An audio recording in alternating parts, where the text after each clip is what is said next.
had drilled this team to perfection to be able to manage the challenge that they had against Jamaica College, and they did so pretty well. Defending the Champions Cup is not easy. Getting back to the Champions Cup is not easy because it's not guaranteed.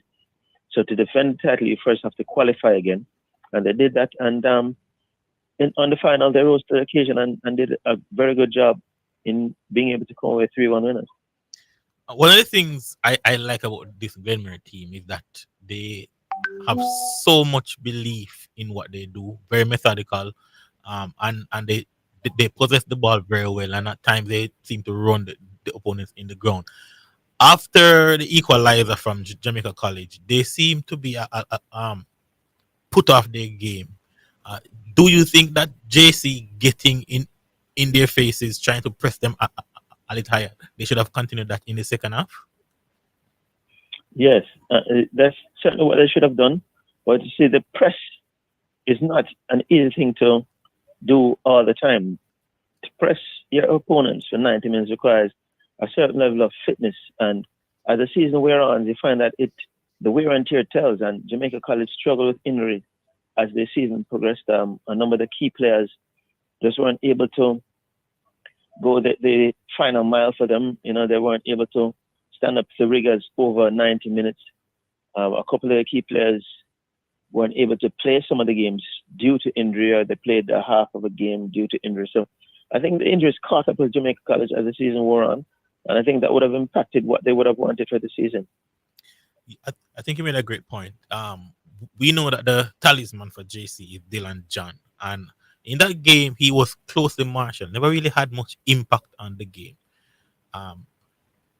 In terms of a player like him, knowing that he has to perform well for JC to do well, do you think that he should have at least done more to try and lift his team? Absolutely. I think he let himself and his team down. He barely got a touch of the ball in the spaces that would have made a difference in the game. He was stuck out on the flank, and when he received the ball, he never got into positions in and around the Glenmore box that would have troubled them a lot.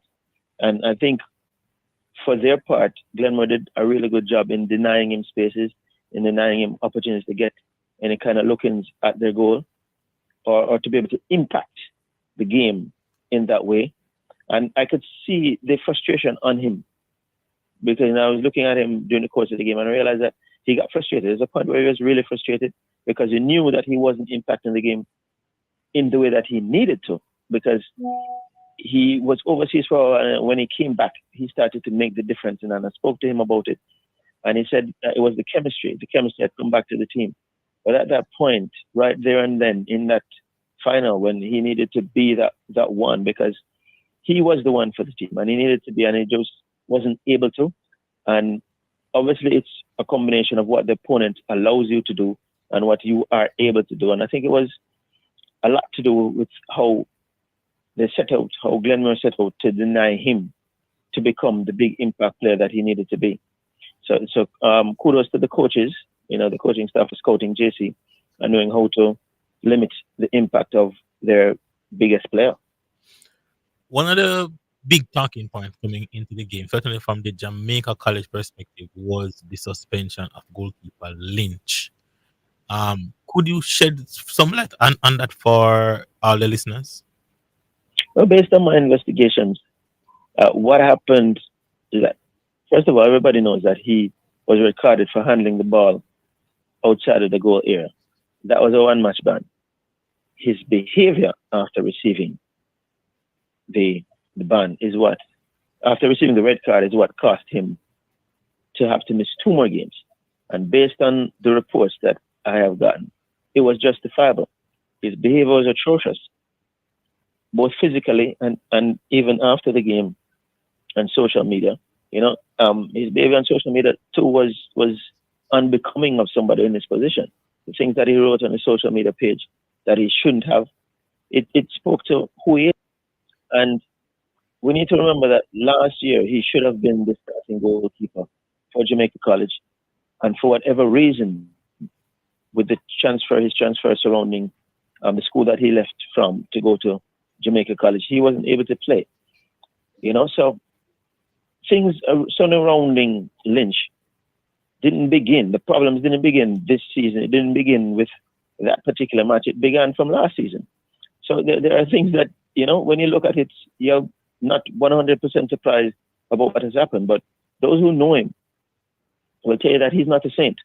So it's not surprising that he received the ban that he did, and certainly it impacted them because the quality of the goalkeepers that they have after Lynch is a big step down, and that's why they were so perturbed about him having to miss the games. What we look on for Glenmere, because I want to focus on the great work that Coach Andrew Pate been doing there. I think the first trophy he won there was I think the Ben Francis title. Then he won the Champions Cup and he has successfully defended it. Uh, in terms of building teams, do you think that he got it right, or there is much more he could have brought to this Glenmere team? There's not a lot more that he could have brought to the Glenmore team, to be honest with you, because I've watched the team progress. And as you mentioned, he won the Ben Francis Cup, then the Champions Cup, and he repeated. And that takes a lot of work. It takes a lot of hard work. It takes a lot of dedication. It takes a lot of sacrifice. And the players over the years that I've seen them develop and gotten into the position where they can be challenging for titles. It's a squad that has grown, from U14 and U16 players coming through the system, getting to the U18, the U19 level to play for Glenmore. And they have more in store. So we can expect that next year doing pretty much what they did this year. And that has come through the system that they have.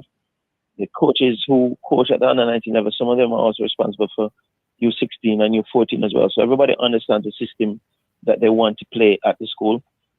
It's one system.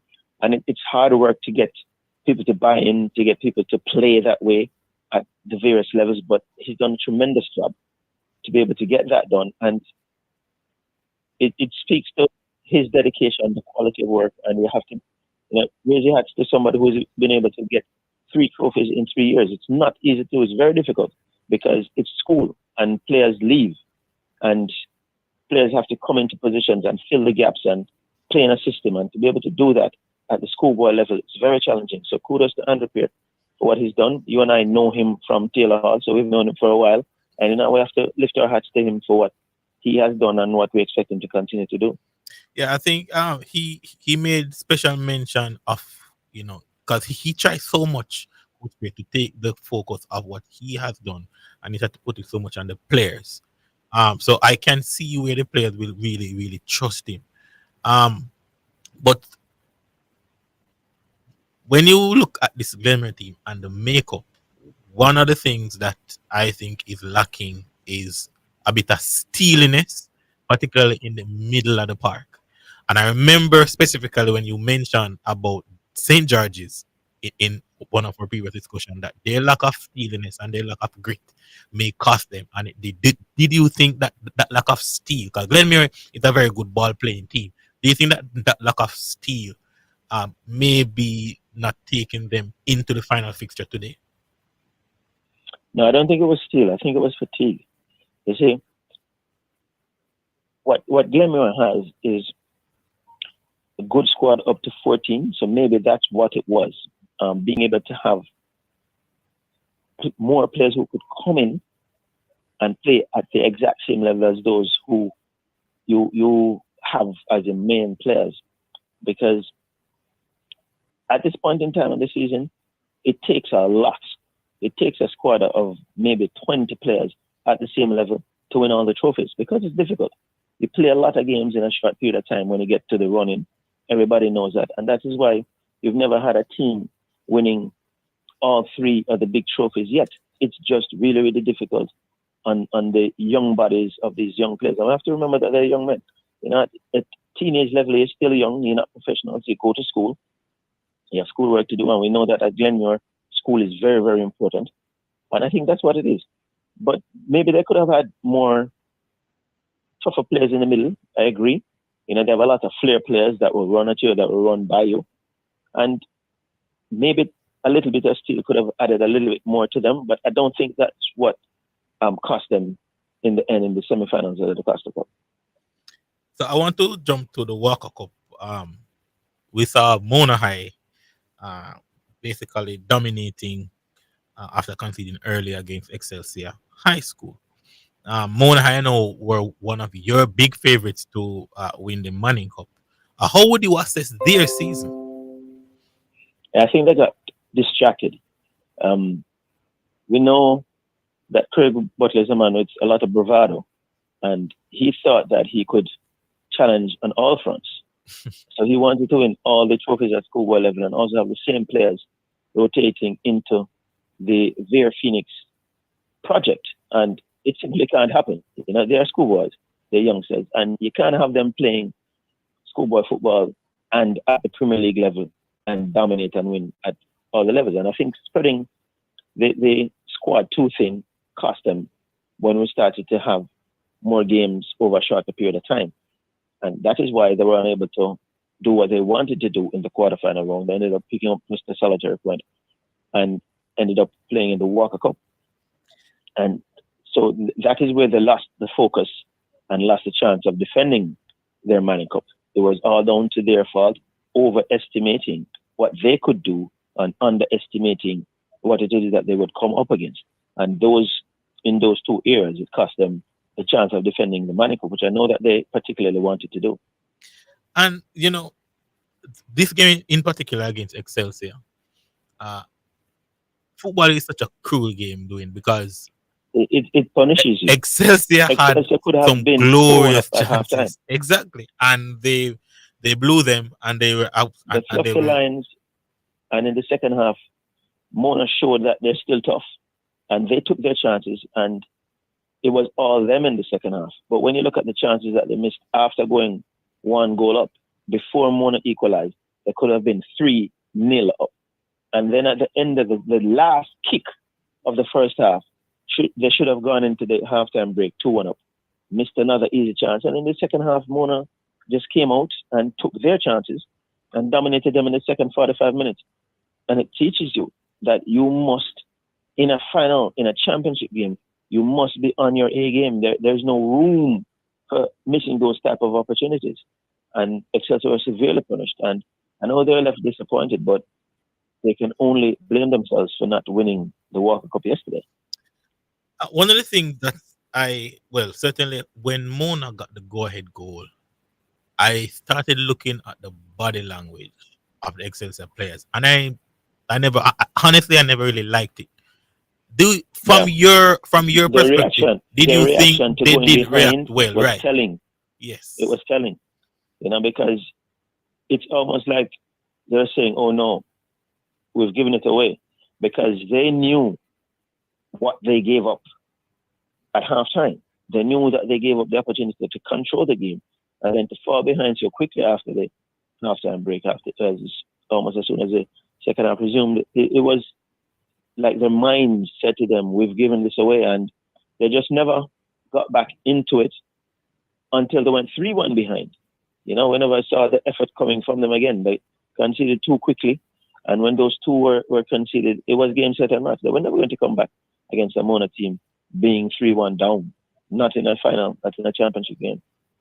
Yeah, I think for Mona, when they knew that they got away in the first half, and they certainly they were let off the hook. Their chances. And you can only imagine what Craig Butler said to them at the halftime break to ensure that they came back for the second half, understanding the mission, and they understood the mission and they did the job.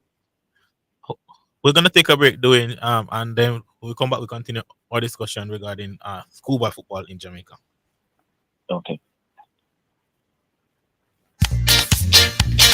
It's now time for live racing from Kemana's Park, sponsored by Azon, the superstore for your home and more. Edgechem, changing lives 1 gallon at a time. Victoria Mutual Money Transfer Services, real money transfer for real people. And Spectrum Insurance Brokers, setting the industry standard.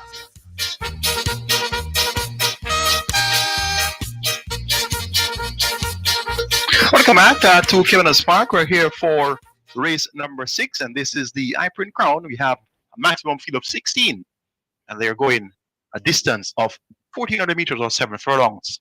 Your favorite at 95 is number 4, Green Gold Rush. It's 5-2 for number 15, Taurus Boy. 4-1 for number 12, March and Shoot. 6-1 for number 6, Milas. 9-1 for number 10, Life is Life.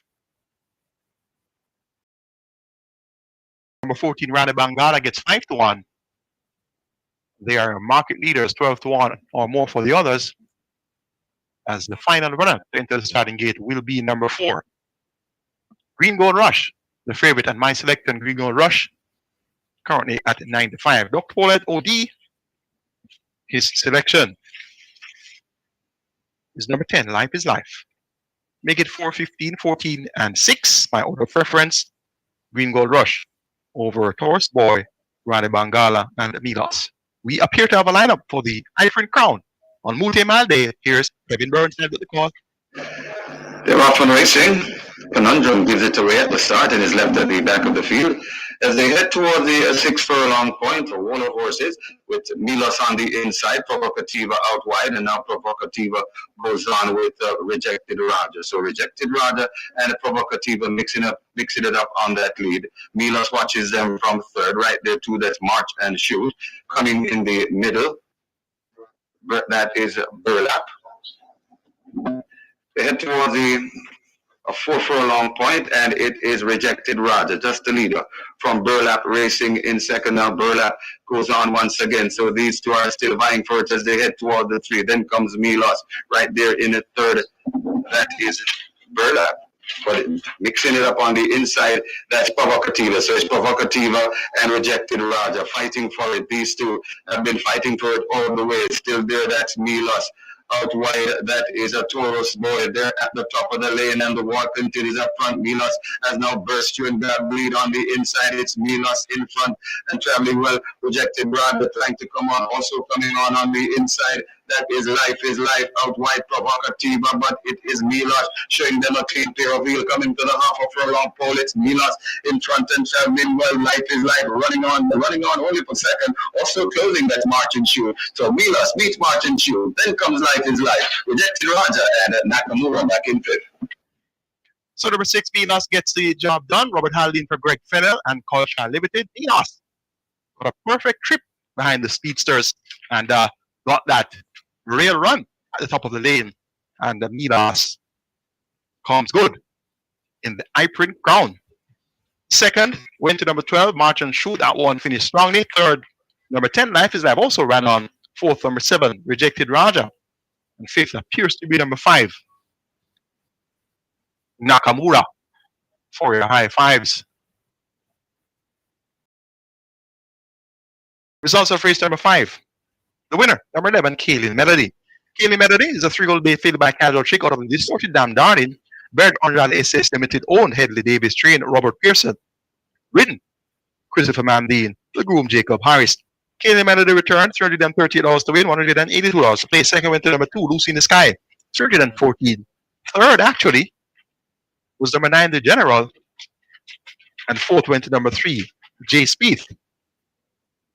Fifth, number 5, Midnight Galaxy. That one actually finished 5th and not 3rd. Third past the post, The General returned $326 to place. The exact return, 1,165. Quinella, 1,550. Trifecta, 2,666. Superfecta, 5,803. High five, 11,891. Double, 1,346. Triple, 31,413. Final time for 1,900 meters or 9.5 furlongs. 2 minutes and 4. Splits 25-3, 50 and 4 fifths, 116-3, 144 and a fifth for the mile. Margins are nosed by 10 and 3/4 lengths. Final prices in race number 6. The winner Milos 6-1. Runner up March and Shoot 4-1. Then came 9-1 for Life is Life. 12-1 Rejected Raja. Nakabula 75-1. Next event will be the 7th, the third running of the Chairman's Plate, a great event. 12 horses declared to go 925 yards. The purse 3 million. My selection here. Run, Judy, run. Dr. Poet OD agrees with me. Until it's time for the third running of the Chairman's Plate on Mute Mile Day. It's back to the studios of Omega Sports. Live racing from Caymanas Park was sponsored by Azon, the superstore for your home and more. Edgechem, changing lives 1 gallon at a time. Victoria Mutual Money Transfer Services, real money transfer for real people. And Spectrum Insurance Brokers, setting the industry standard.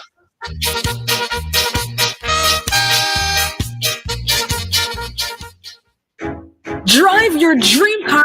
Access a Dream Wheels auto loan from the Manchester Credit Union with amazing rates, 100% financing, up to 10 years to repay, and approval time. Your auto loan is just a phone call away. Conditions apply. Call us at 962-0401 or 964-3648 or visit our offices in Mandeville and Christiana for further details. Manchester Cooperative Credit Union, where service exceeds expectation. Tate Clarendon Pharmacy presents their Super Christmas Sale promotion. Get 10 to 50% off selected items. Spend $1,500 plus tax or more between November 29th and December 24th, 2024 for a chance to win a 50-inch Hisense TV. Come on down and tune in to Omega Radio for the grand draw announcement on December 24th at 5 p.m. Join us on December 21st for our Customer Appreciation Day, and also on December 21st and 24th, bring the kids free gift and a photo with Santa for a small fee. Visit us at Shop 27, Bargain Village Plaza, Maypen, Clarendon. Authorized under Section 58.3 of the Betting, Gaming and Lotteries Act. Tate's Pharmacy, your super pharmacy. Telephone number 986-2324 or 786-2222. Get on the path to financial freedom. Be your own boss with City and Guilds and Distinction College certification at Distinction College. Start full-time, part-time, and weekend classes in plumbing, air conditioning, and refrigeration, motor vehicle repairs, and electrical installation. No subjects required, no age limit, no entrance test. Register this week and get free courses at huge discounts. Licensed employment agencies students with job opportunities overseas. Visit us in Kingston, Spanish Town, and Ocho Rios. Call 876-356-4167. Distinction College, the School of Champions. Just gimme me Kendall. Win big with Kendall this Christmas. Buy any 6 Kendall products, including Kendall corned beef, Kendall mackerel, or Kendall instant ginger teas, and you could be one of 9 winners of a double-door refrigerator, a 6-burner stove, or a brand new microwave. To enter, drop your receipt in the boxes provided at participating stores, or WhatsApp a photo of your receipt to 876-884-0411. Promotion ends December 13. Conditions apply. Authorized under Section 58.3 of the Betting, Gaming and Lotteries Act.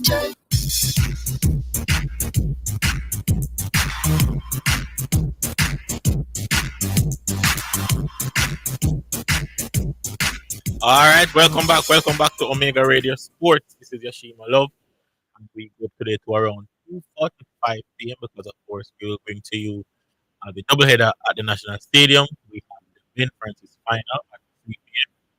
We have Clarendon College Spits. Money for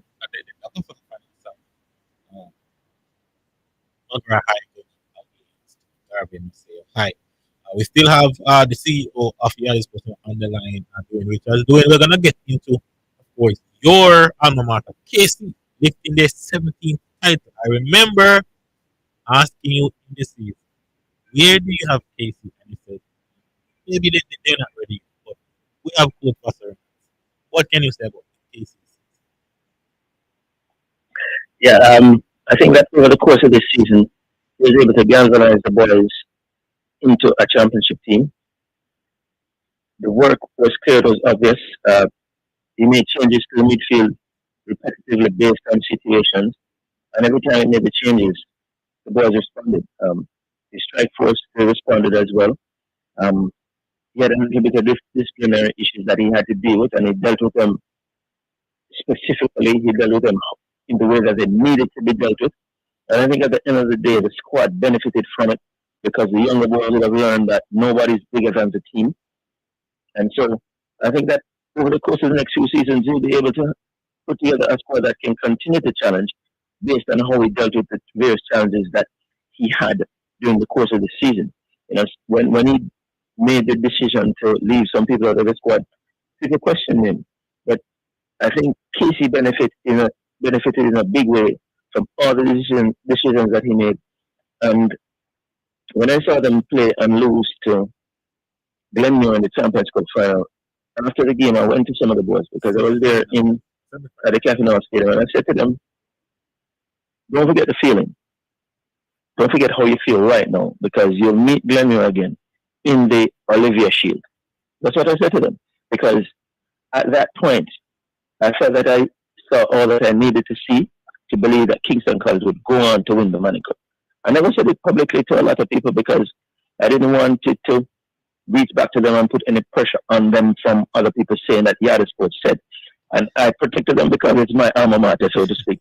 And I wanted the best for them. I thought that when I saw them play against Glenmore, who, in my opinion, at that point in time was the best in the festival, I felt that they had enough to go on to win the Money Cup. And they delivered. They delivered last night. They did what they needed to do.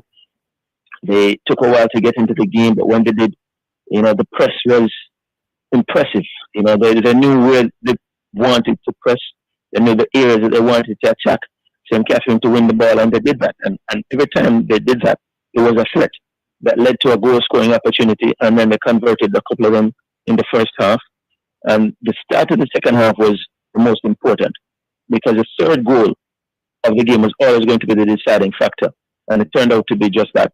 Obviously, there's a consolation for St. Catherine, but in the end, it was an own goal. So Katie scored all 4 goals in the game last night, and I thought that they were, in my mind, heading into the game, the better team, and they proved that on the night. So kudos to Kingston College.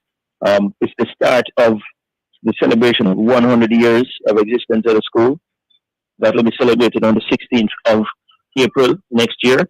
And so for the school year, for the school, it's sort of a celebratory year. So the boys from the Manning Cup have done that. They've started what Casey wants this year to be, and certainly it will continue throughout the rest of the school year. You spoke about growth, and we have discussed at length, because many times when we talk about teams or players, we discuss just the technical qualities. But what I want the listeners to understand is also there's a big mental side to this. And from my perspective, I saw a growth in this KC team after that hammering in the quarterfinal from Jamaica College. Do you agree? Yes, they learned a lot from that game. And people tell you learn from your mistakes more than you learn from your successes. They learned that you can't allow time and space. You can't allow people who are of equal ability to get the better of you in the way that JC did. JC got the first goal, then they got the second, and they weren't able to respond. And they learned that you don't have time when you get to that level of the competition. You don't have time to play your way into the game. You have to be switched on, and you have to be able to play, and you have to be prepared to play for each other. And I think they did that for the rest of the season. It stopped being about me, and it started being about the team. And we saw that with the team. We saw the boys really going out there playing for each other, and the big ego started to subside, and Casey started to benefit. Doug, one of the players that stood out to me, particularly in the towards the end of the quarterfinal stage up onto the final, is young Jason Edwards. He seems to understand the game at just 15 years old. He's reading the game positional sense, and he seems to be very vocal and takes responsibility. Can you tell us more into him as a player and also the mindset that he has? Yeah, I think that's what impressed Vassar Reynolds the most, his mindset, because he got his opportunity late in the season, and when he got that opportunity, he didn't let go of it. It was big games. He came into the season at the knockout stages of the season, and it was all big games, and you wouldn't have noticed. And it was amazing to hear from the KC faithful who are at matches day to day, who see the team every match day, speak of him and wondered why it is that he wasn't given the opportunity before. But that is the nature of football. It will take time. I spoke to Vassal about him last night after the game, and he said he took a little while to understand what was required at that level. Like I said, he's 15. He should be playing in the U16 competitions, but he's playing at the Manny Cup level, the U19 level. So it took him a while to understand what was required in terms of the way you train, the way you prepare for games, all of those things. He struggled with that. He struggled a little bit with discipline, all of the things that you expect from a 15-year-old. But as soon as he understood the assignment, he started to do the things that are necessary. Because you don't win on the field, you win when you prepare. When you come to the games, that's just the icing on the cake. But it's how you prepare for championship games. It's how you prepare to handle the run of the mill hard yards. And he did that. He got the opportunity, and he never looked back. And for him to score the first game in the Manny Cup final, his first goal of the season, you can only imagine how much that will help him, his confidence going forward as a player at this level. Yeah, and one of the players who have been consistent throughout the season, and you mentioned it from the group stage, you said that the Sean Byfield, if Casey is gonna go far in this competition, he has to keep on banging in the goal, and he did. Did you speak to him, and how was it given that he had led this team to a Manny Cup? I spoke to him before the season started, and I said to him, you need to write your name in the annals of the history of Kingston College. Kingston College will turn 100 only once. This is your opportunity to lead the team to have your name in the history books. On the 16th of April 2025, when we're celebrating 100 years, you need to be there lifting the Manning Cup. I said that to him before the season started. I said that to him in August. So he understood what I expected from him as a young man who still has more opportunities to play at this level. And he has done that. You know, when everybody else seemed to be distracted, Deshaun was always focused. He was always focused, and he did the job. Whatever position in the front three he was asked to do, he did it, and he consistently did it for the team. He had a little bit of a lull, and Klas said that he spoke to him before the match and said, "Listen, this is your time. You know, you haven't scored in the past couple of games. The team needs you now because when you score, we win." And he held up his hand, and he provided the assist for the second goal, and then he scored the third goal. So he had two goal contributions last night in assisting Casey to get the win, and I think that he's done tremendously well for himself and for Casey this season.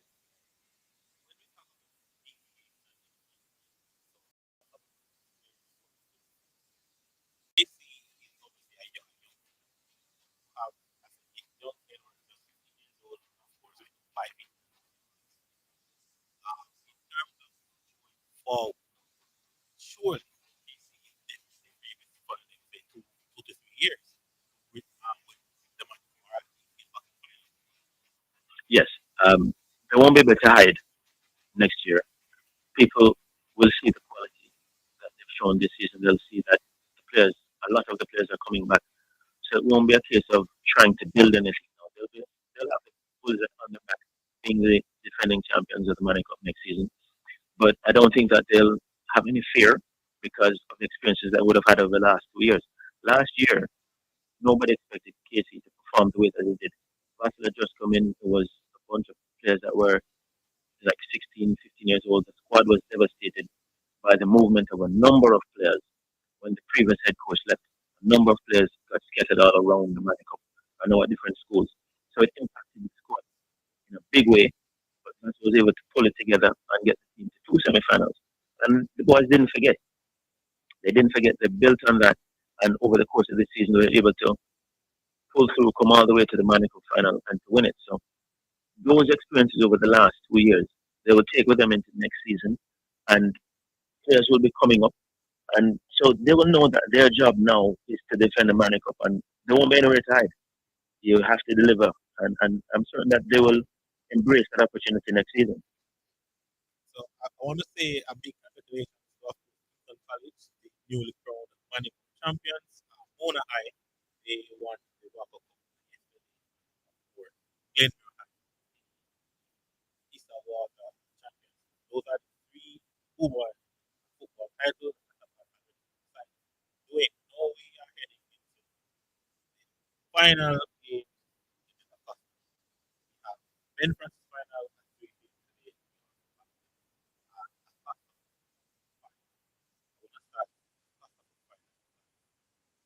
I was extremely shocked when Kevin got passed. I was I think Glenmere has seen that twice. For me, Glenmere was uh, what was the game plan for Kevin Maceo? And do you think that they can stick to the same plan today? The game plan was to deny space. So let me on, deny them opportunities, and to battle for 90 minutes and go to penalty shootout. I spoke to the coach at the end of the game, and he said they even practice penalty shootout and practice their separation. They went through 90 minutes plus in their preparation for them. They knew exactly what they wanted to do, and they carried out to perfection and won on the penalty shootout. That's what Gavin Masia went into the semifinal against Glenmore to do, and they did exactly what they wanted. They weren't trying to win the game in 90 minutes.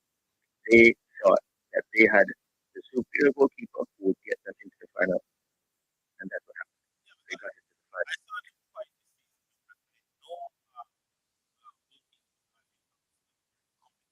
When he's on his game, he has a tendency to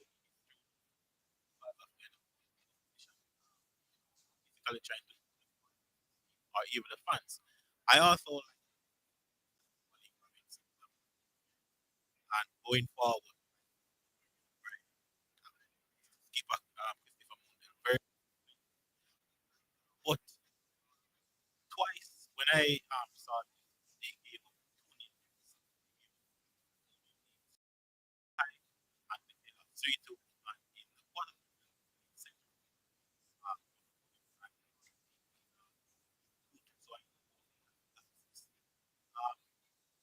I was 100% sure that they would catch it. Work very, very hard. Yes, they were. And that's what it takes. You know a coach is coaching when he recognizes the weaknesses in his own team and finds a way to fix it. And that's what made the difference. They found a way to fix the issues that they had. They did that, and they were able to get the better of a Glenmore team that I, at the start of the season, predicted to go all the way and expected them to go all the way. So, kudos to them for figuring it out. But I don't think that the approach to the semifinal is going to be the approach that they take to the final. And that's what I want to really get at because I know McGrath in particular, coach really known for having teams that are very organized, very well trained, and tough to break down. Of course, they and he's also quite his teams are also quite quick in transition as well. So on the counter attack, they will be a danger. With two different styles because with Gavin they like to play with the ball quite similar to play. And they have intelligent players like Everett maybe who can pick those passes into the likes of the brand as I mentioned earlier. Do you think that Gavin Masseo can break down this McGrath? I think they can. I think they have the weapons to do it. But what what they did to Glenmore is what they will face. And the question is, can they transition mentally from being that ultra defensive unit to being the attacking unit in such a short period of time and execute a game plan where they now have to find a way to break down teams?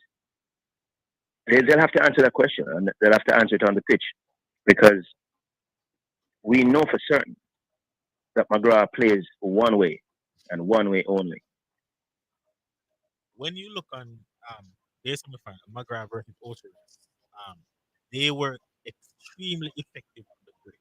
And for me, I think Gavin Maceo's that weakness is in the defensive midfield area, where I think Lana Thompson, not the quickest, and the defenders are also not the quickest. The likes of Jim Mitchell, Devon Davis, they're quite quick. Um, do you think that should Gavin Massey push, they will be on the break uh, for McGrath High to exploit those spaces?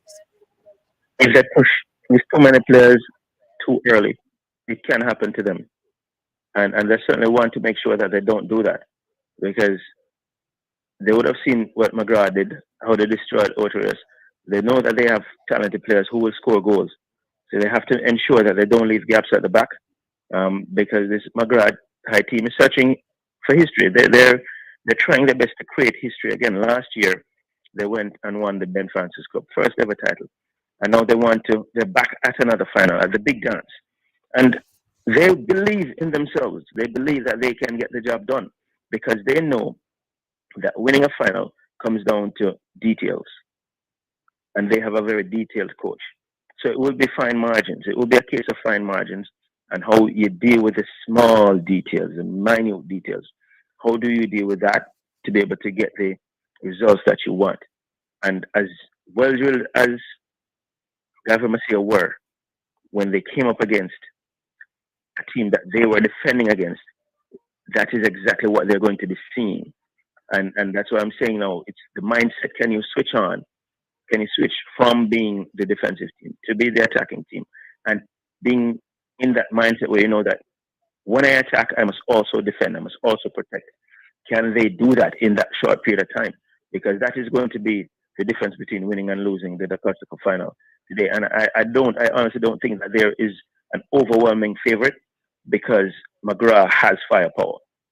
I had a conversation with some other football minds out there, and they said, listen, this game can go either way because it's two teams that are very well coached. The coaches definitely can also manage their games as well, and so it might come down to a mistake. Now, personally, I do not want it to come down to a mistake because these are still young boys, and that could leave such a Yeah, devastating effect on them. mistakes haunt players. So I just hope that it will. There are enough players on the park that can come up with a piece of brilliance. But on the day, who do you think have more weapons that can really hurt their opposition? I think it's even. To be honest, I think it's even. I think that what we saw from McGrath says to us that if you give us spaces, we'll hurt you. But we also know that Gavin Masia has their own weapons, and so I can't find and for anybody I can't say that because of this player, because of that player, I think that they'll win. I think it's just going to come down to will. It's the will of the players on the park and how they're able to manage themselves over 90 minutes, how they're able to fight for that inch or two that will make the difference in scoring a goal. And that's what it's going to come down to. It's going to come down to, like you said, individual brilliance. But I can't pick a team and I can't pick a player that I think will be the one that will win it for somebody, for either team. And it could come down to somebody who we don't expect.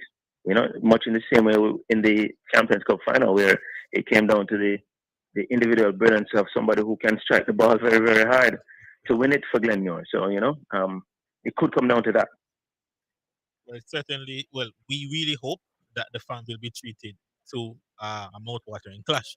Let's move into the Ben Francis final. We have last year's Dakota Cup champions, Klein and College facing Stets, where we see Stets came from behind against Froome to win 3-2 in their semi-final, and Clarendon would have picked Ben behind. Going into this one, doing who do you think is the favorite? I like Stets. I think Stets has more individual quality, and I think that's where it could come down to one of the better individuals winning it for them.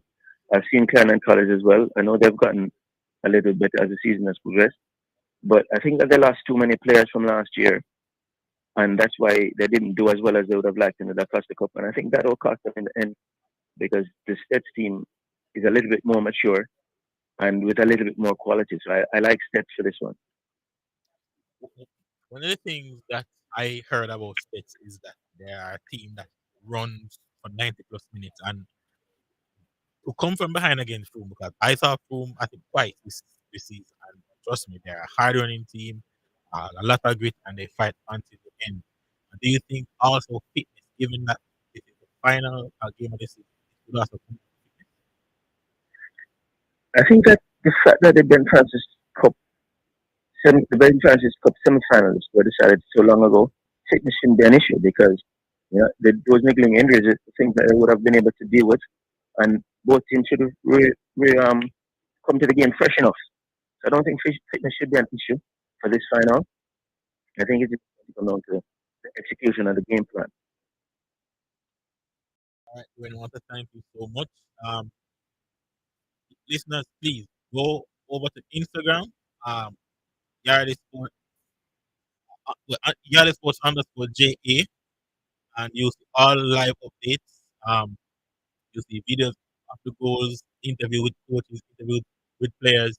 Excellent coverage over there. And I really want to thank you so much for guiding us through the over football season. And of course, we will be catching up after this is over, so we can do a recap with you, where you can share everything that you've seen, you've heard throughout the season. Thank you so much. Yeah, man, certainly. We'll be ready to do that. Thanks a lot for having me again this afternoon. So there you have it, listeners.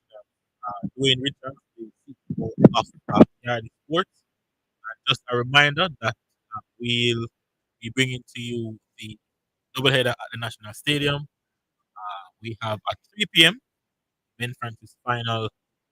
Clarendon College will be taking on State, and at 6:50 p.m. we should have the Costa Cup final. The first-time finalist Magra High going up against two-time champion.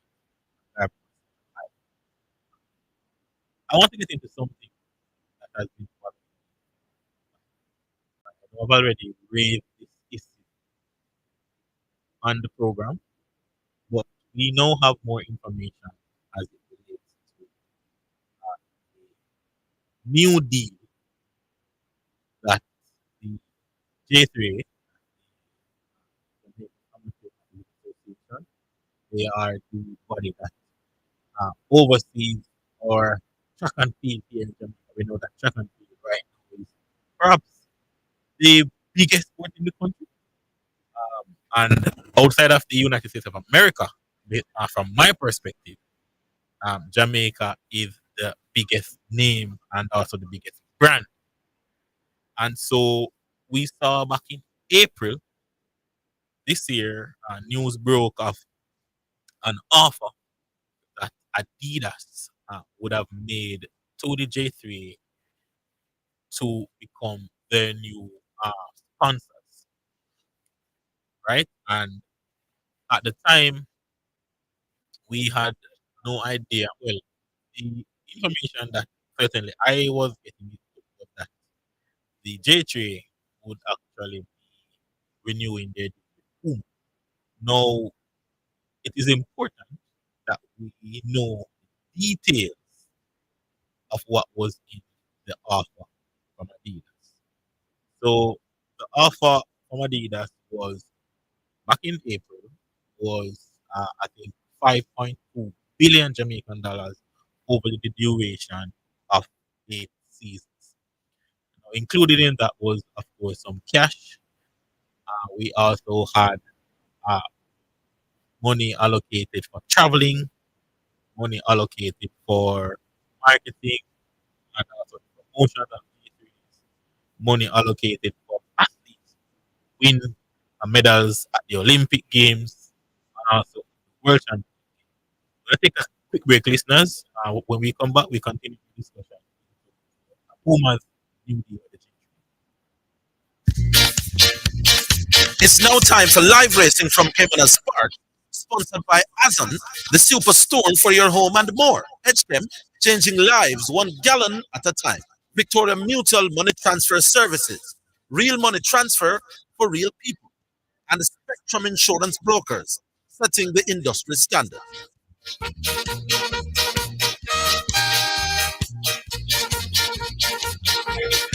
Welcome back to Kemena's Park. We're here for race number 7. It's the third run of the Chairman's Plate, and we have a field of 12, they go 1,820 meters or 925 yards. The first here is $3 million. Your favorite at odds of 1 to 2 is number 1, Run Judy Run. It's 5 to 2 for number 12, Blue Vinyl. 5 to 1 for number 4, Impressive Force. 6 to 1 for number 10, Ability. On those, it's 12 to 1 or more. 12 to 1 for number 9, Money Miser. After that, you drift way out to 26 to 1 for number 7, Positive ID. Run Judy Run.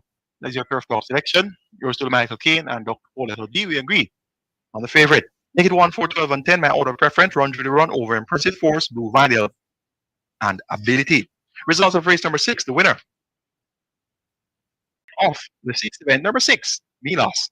A 4-year-old bay coat by carried on the trick out of the Dayton Fire Dam. The Vibes Lady, Red Orange SA's Limited, Own Culture Limited, Train, Final Ridden, Robert Halliday in the group, Nicholas Green. Milas return, $732 to win, $234 to place. Second, number 12, March and True, 218. Third, number 10, Life is Life, 312. Fourth, number 7, Rejected Raja. Fifth, number 5, Nakamura. Big Naka, 2,308. Banana, 3,410. Trifecta, 7,718. Superfecta, 106,630. High five not spotted. Carry over the upcoming 7th event, $104,340.18. Double event, return 3,152. Triple, 7,877. Regular 6 on mandatory period day, 8,086,270. 4 winners of the regular 6. Final time for 1,400 meters, 127 flat. Splits were 23.3, 47 flat, 113 flat. And the margins were a half by a length. So far today, we have had 6 races in the books. Race number 1, the main event 20th anniversary trophy, won by number 1, Sky Easy at 12 to 1. Philip Parker and her Donovan Plummer. Race 2, the Visit Jamaica, won by number 5, Blood Boon at 8 to 5. Dane Dawkins for Trainer Gears Brati. And owner M&M Racing Stable of Blue Vinyl fame, and Blue Vinyl will be competing in the upcoming Chairman's Plate. Race 3, the Flow Trophy, won by number 3, Dimitri P. at 12 to 1. Victor Sanchez for Colin Ferguson. Race number 4, the Rock Rendezvous, won by number 5, Kem at 3 to 1. Dane Nelson riding for trainer Paul Swaby and owner Solid Golden Farms. Race number 5, the Woodford Way, won by number 11, Kaylin Melody, in a very close finish, and no separated Kaylin Melody from Lucy in the Sky. Kaylin Melody won at 2 to 1. Christopher Mandin for Robert Pearson. And race number 6, the Iprint Crown, won by number 6, Milas. Robert Hardwell Halliday for Greg Fennell, and he had a spill early in the card in race number 4 with Burning Valor, but bounced right back and got the job done aboard Milas at odds of 6 to 1 in the Iprint Crown. It's now on to race number 7, the third one of the Chairman's Plate. A grade 3 event, the purse $3 million, and the load down procedure is well advanced. Number 1 comes forward, Run Judy Run, second in the recent Jamaica Cup, second also in the Jamaica Derby. So she has been second on 2 major occasions, Derby Day and Jamaica Cup Day. And she's in a position where she should be very comfortable. Ryan Lewis has been about a victory on her last 3 wins. Let's go for the call of the Chairman's Plate on Mute Malde. 1,820 meters thereof, Positive ID. Best of the start and is left at the back. Will Run Jury Run, goes for that lead with Easy Peasy. She's a God gift, 3 wide. Freedom Street out 4 wide, and Blue Vinyl on the extreme outside. Impressive Forces cut the corner. In behind them, Ability and Grecian Light racing up together. Money Miser in the red sleeves toward the back of the field with the Super Alex and Mr. Senator just the trailer. Well, further back to Positive ID, the awful beginning. They head toward the back stretch. They're there now and run toward the 6, and Run Julie Run, the favorite, takes that lead. Easy Peasy a length and a tail back. She's a God gift, is a length and a half away. Blue Vinyl now has to make some progress with Impressive Force moving down against the rail as they make their way now toward the 5. Grecian Light is making a move. So to Mr. Senator. Ability and the Freedom Street run together. Then Money Miser, Super Alex, and forget Positive ID with a mountain to climb as the field head toward the final half of a mile. It is a run, Julie run out in front by almost 2 lengths. Blue Vinyl and She's a God Gift now urged to get closer. Easy Peasy now begins to fade a bit. Grecian Light just in behind toward the outside. That's the grey Mr. Senator. Impressive Forces several lengths off the lead along with Super Alex making some improvement. Freedom Street and Money Miser race next. Then Ability second to last. And Positive ID remains at the back, as the field will now come into the top of the lane in the chairman's plate, and it is a run, Julie Run, the favorite, and she is running at the moment. They arrive at the final 3:16. It is a runner, Julie Run. She's a God Gift chasing some 5 lengths back. On the outside, it is a Blue Vinyl, but it is a run, Julie Run, and Leon Lewis in the chairman's plate. They're running away from them. Inside the final 16, there's no catching. This brave run, Julie Run. She'll win by maybe 6. She's a God Gift is second. Impressive Force third. Super Alex is fourth. Blue Vinyl is fifth. So no problems there for the big favorite, Run Judy Run. Took the field by the scruff of the neck. And that was that. Made every post a winning one. Ray Loose, outgoing champion jockey. He rode for Trinidad Ian Passard. And that's now 4 wins aboard Run Judy Run in her last 4 visits to the winner's enclosure. So Run Judy Run romps home the victory in the 3rd running of the chairman's plate. 2nd went to number 8, She's a God Gift. 3rd was number 4, Impressive Force. And 4th went to number 3, Super Alex. 5th for a high 5 appears to be number 12, Blue Vinyl. Slow-mo replay on the monitor. The big screen, the Jumbotron on the infield appears to have confirmed those placings. 1 to 2 for the winner. Run Judy Run. She's a God Gift. 51 to 1. Impressive Force. 5 to 1. Super Alex. 66 to 1.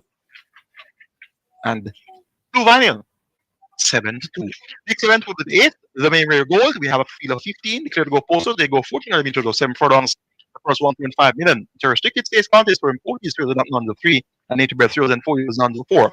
My selection here, number 6 Supremacy, Dr. Hole and OD, goes to number 4 Mac and Rome.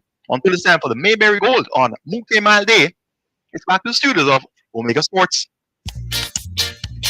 Live racing from Caymanas Park was sponsored by Azon, the superstore for your home. More HM, changing lives 1 gallon at a time. Victoria Mutual Money Transfer Services, real money transfer for real people. And Spectrum Insurance Brokers, setting the industry standard. Here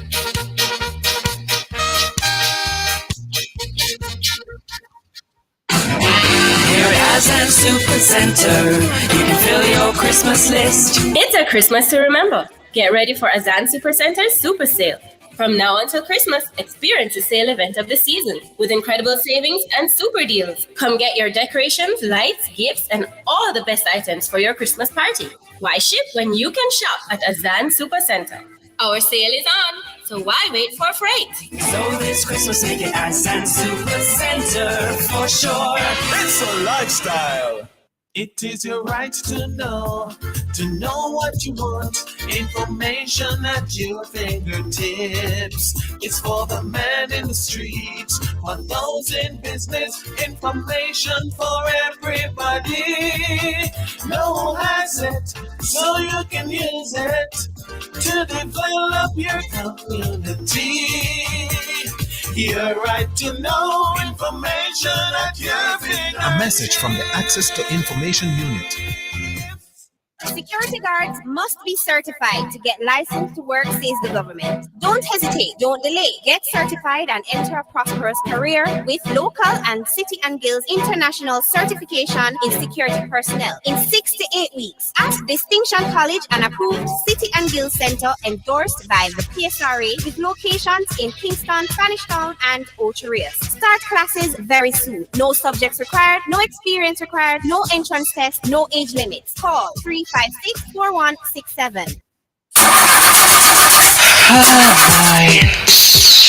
When I got about this now? What happened to you, missus? My car broke down and I can't get the parts. Parts? So you never hear about Dangels? And them are the done in the parts world, you know?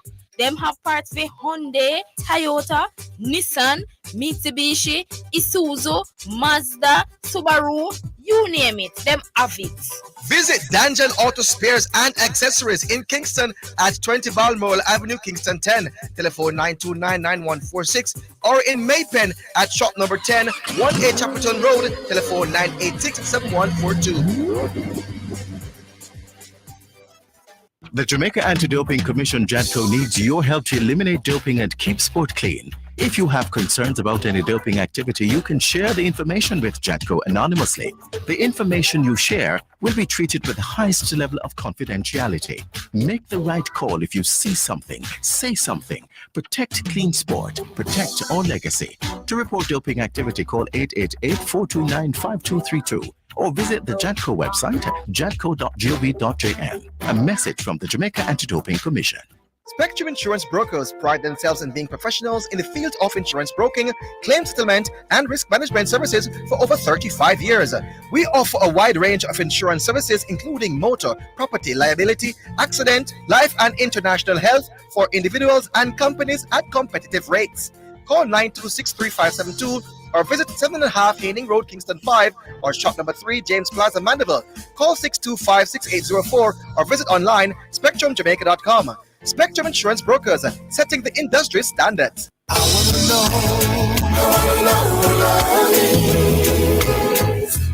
want you to show me. I want you to show me.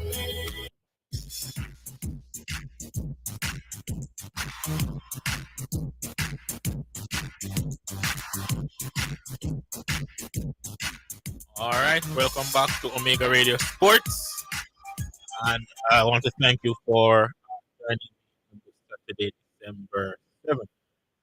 Earlier, I gave you the Instagram handle for Yardi Sports.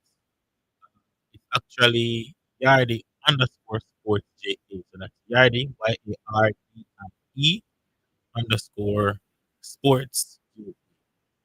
So that's the Instagram handle for Yardi Sports. So you can go on all of the updates on schoolboy football and your favorite sports around the world. But before the break, I was talking about the extension of the Puma contract that the J3 has officially signed. And I was making mention of the offer that Adidas would have made back in April of this year, which was an offer of 5.7 billion Jamaican dollars over 8 years. Now, including in that offer is of course some cash, but there's also a retainer of $2.5 million. There is cash set aside for infrastructural development. There's also cash for traveling and other expenses for administration of the J3As, and money set aside for rewarding medals at the Olympic Games as well as the Championships. But also another aspect of the Adidas that I personally liked was the inclusion of an 10% royal bonus from sales of the Jamaican Adidas apparel. Now, we got the official news that J3 would have re-signed because the deal would have ended on December 31. And so what we're understanding is that even before Adidas has made an offer, the J3 would have signaled to Puma that they would have continued their partnership. Based on reports, what we understand is that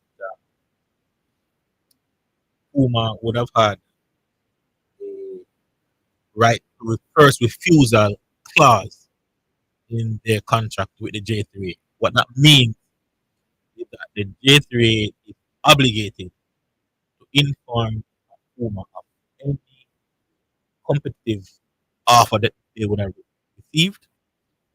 Puma would then, well, based on what offer Visa was, they would decide if they want to match it. And if they do, then the J3 has must accept Puma's offer and not the competitor. So even that, we are seeing the offer from Adidas. And just so the listeners are aware, first offer that came in April of this year was 5.6 million over 8 years. Well, Adidas came up with a second offer. This offer was $6.4 billion over 8 years. And let me see if I can detail of the updated offer. So here we have it, where there is a 5 million in cash, equipment, marketing, support, and benefits annually.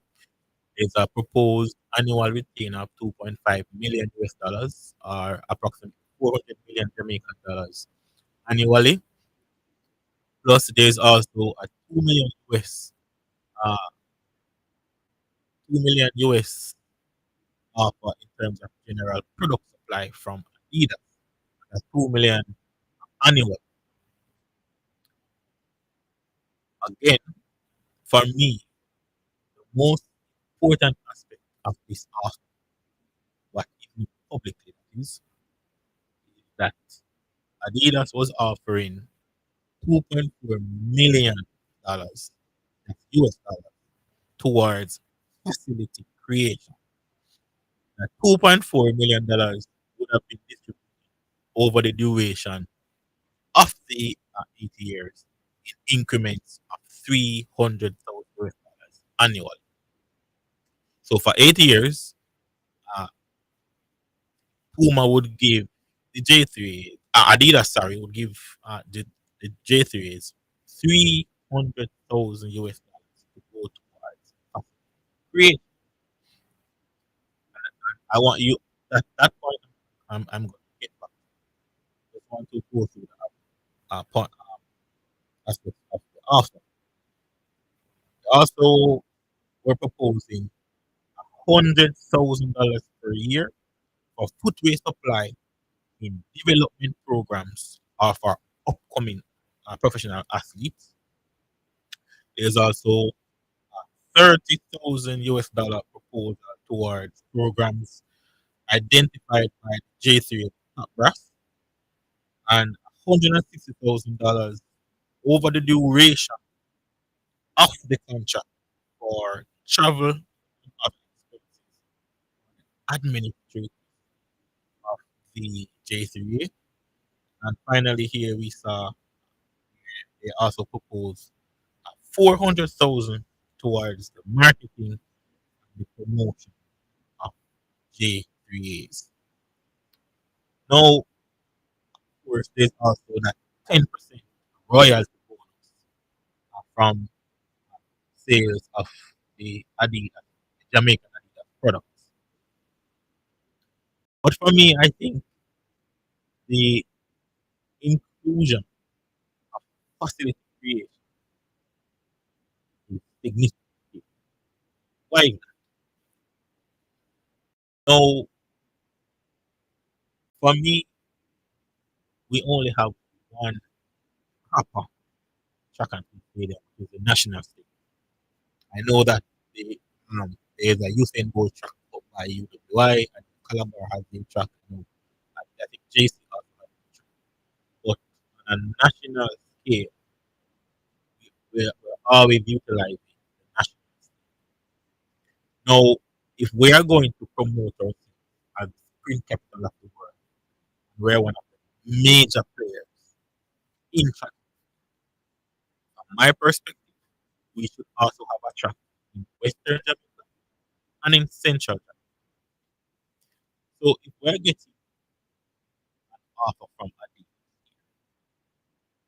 that's saying we will contribute also towards facility creation.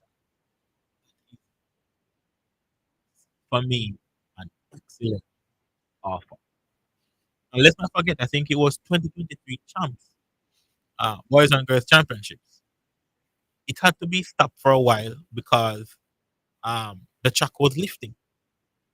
So clearly, we need to manage the track better, manage the facility better, and we also need new facilities. I'm not sure how many of you are aware of the story surrounding development of the reigning 100-meter diamond league winner, Hakeem Blake. Hakeem Blake is a past student of Merlin at High School in Hanover, and he had to travel very often from Hanover to Kingston to train. We are seen as the sprint capital of the world, one of the big players, like I mentioned earlier. From my perspective, certainly, only the United States are ahead of Jamaica in terms of the track and field brand. We should have more stadiums. We should have more tracks on a national level. I'm not talking about what KC has for themselves and JC has for themselves. Calabar as well. You can go tracks there. We need to have more tracks. Ever so often we talk about we have bright future because of course we have some very good youngsters birthed into and the professional scene, and we boys and girls championships we just keep on producing top quality youngsters year in year out. But those youngsters need proper facilities to develop. We need to have facilities for these youngsters to hone their craft, hone their skills, and to develop. We are 15, 16 years from 2008. We took the world by storm. Usain Bolt, Chilean Million Walker, like world record in the over 100 for men. And over a decade, I cannot say on a national level that our infrastructure in track has improved. And I have a major concern about that. So if we are getting an offer that is going to help us improve our infrastructure, for me, that's a no-brainer. Now, based on what we're understanding from this new contract from Puma, the JTA is saying that the new Puma deal, I'm going to quote, far exceeds that of the competitor. They're saying that the extension that they signed with Puma exceeds what Adidas has offered. Okay, but they're also saying they cannot disclose specifics of this new deal because of a confidentiality agreement that's attached to the contract. So, given the history of public bodies in Jamaica, I am not sure the fans and the public on a whole is going to be happy with that. You cannot, we have a public offer, we have an offer from Adidas, and we can see for ourselves, right? We have several media houses who would have published details of the offer. You're telling the Jamaican public that the renewal you have with Puma exceeds that of Adidas. At least this offer, because this is the only one we know about publicly. We're not sure if Nike would have offered anything, New Balance and so on. But what we know in the public domain is that there is this wonderful offer. And you're saying that your deal that you signed far exceeds that. You can't give us any details. That doesn't sit well with me. And based on what I've seen on the social media space, having discussions in my circle, and of course, people who I know in and around the sport, they're not comfortable. Now, I am not sure the Jamaican public is going to trust that the deal that they signed exceeds what Adidas was offering, because we just do not have a history of public bodies being honest with the people. Now, when they made the announcement that they had renewed their contract with Puma and it exceeds the offer from the competitor, they mentioned this confidentially. They can't give out any specific details.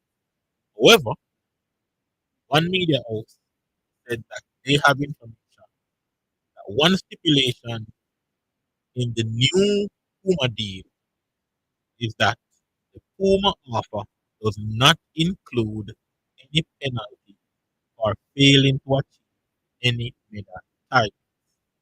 That again, I'm quoting here. It says one stipulation he shared, I think they're referring to a very high official here, J3.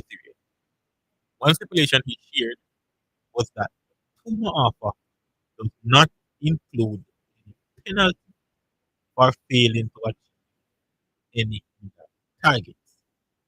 And this was in response to a reduction clause in the Adidas proposal. So, uh, I want the people to be aware. In the Adidas proposal, there is a reduction clause. And I'm going to quote it.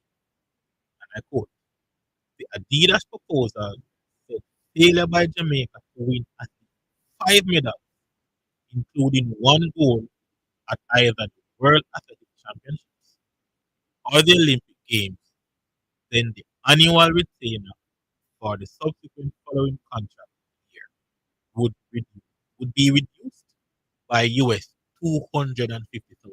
Now, remember, the proposed retainer annually is 2.5 million US dollars. Adidas is saying that if Jamaica does not win 5 medals at either the World Athletic Championships or the Olympic Games, then the retainer will be $2.25 million and not 2.5 million dollars. In my opinion, that's an excellent clause, because if we are marketing ourselves as the big Olympic, 5 World Championship medals should be easily attained. From my perspective, I think Jamaica should win at least 2 gold medals at every major championship.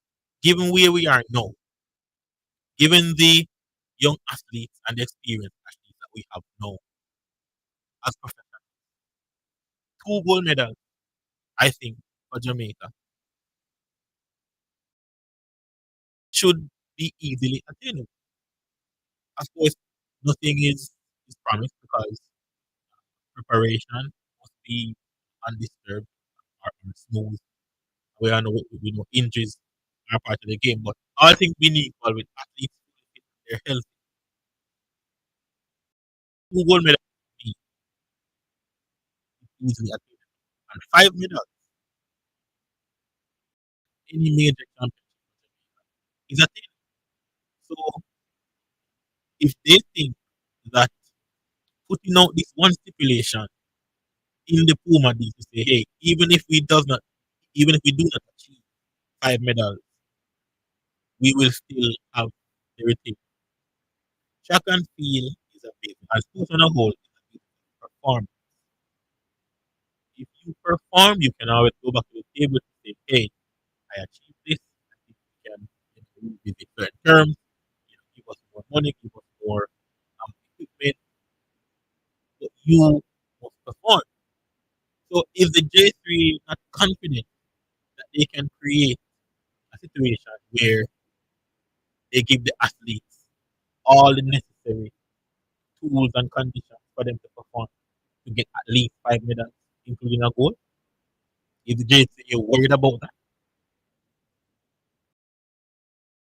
wouldn't the athletes be incentivized, given that they will be, uh, they know that if I got a medal, I'm gonna get some money because of this and that.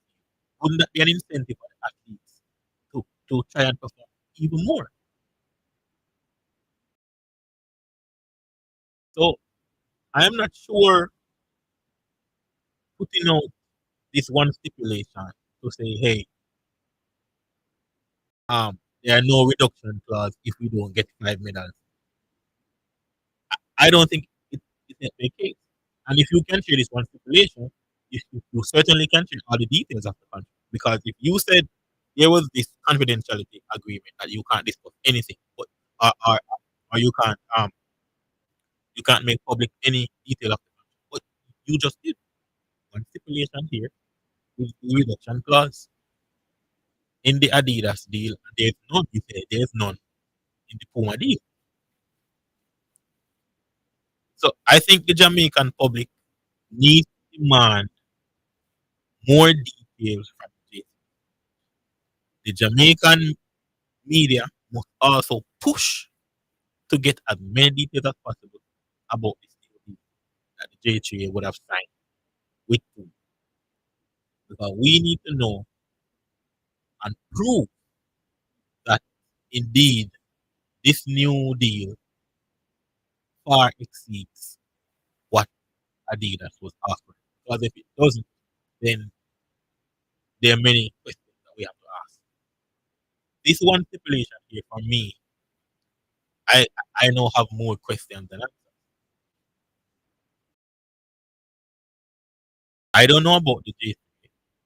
I don't know about anybody else, but I am 100% confident that where we are now as a nation in the world of track, 5 medals at the World Championship, 5 medals at the Olympic Games, it's very much attainable. Because even off the track, we know we have some of the best sprinters. Even off the track, in this present moment, Jamaica has 3 of the best male long jumpers in the game. Jamaica has 3 of the best male long jumpers in the game. We now have the reigning Olympic champion in the discus. We have a medalist in the shot. So not only are we doing well in on the track, but also in the field. Seasoned veteran Shanika Ricky, she's almost guaranteed a medal in the women's triple jump. We have young Lamara Dixon, up and coming young lady in the high jump award. So we are now branching out in terms of getting top level performance in the field. We have in Rashid Broadbell, Orlando Bennett, and Ansel Party, 3 world class male sprint hurdlers. We have in young Deshaun Clark, and of course Malik. We have 2 very good 400-meter hurdlers on the male side. So why are we so worried about 5 medals? I have so many more questions to ask. So many. But I think the J3 need to come out, give the Jamaican people more detail at this. He was talking from Medina, so we would like to know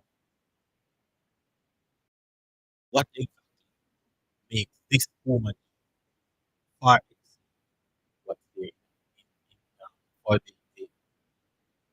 the other Adidas.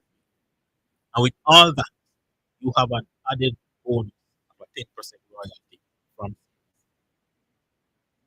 Jamaican apparel are very well thought of. And let's not forget that the former CEO of Puma is now the CEO of Adidas. So that person is in a position to know the exact amount of revenue that they can potentially generate from brand Jamaica. And in my opinion, this is just my opinion, I think that is the reason this offer was made to try and get a foot so that they can partner with Jamaica and of course host the J3As and Jamaica as well as Adidas benefit greatly from this partnership. That's just the bottom line is even what we know, even what's out there now, the Jamaican public deserves to know the details of the new home contract that they will sign. We don't know what amount of revenue is there, and we don't even know the duration. So I think that us in the media, we need to do more.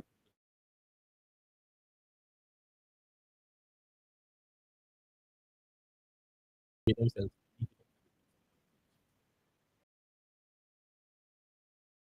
Let me get back to something, well, something that I've also spoken about before, and that is what's happening in La Liga and with Real Madrid.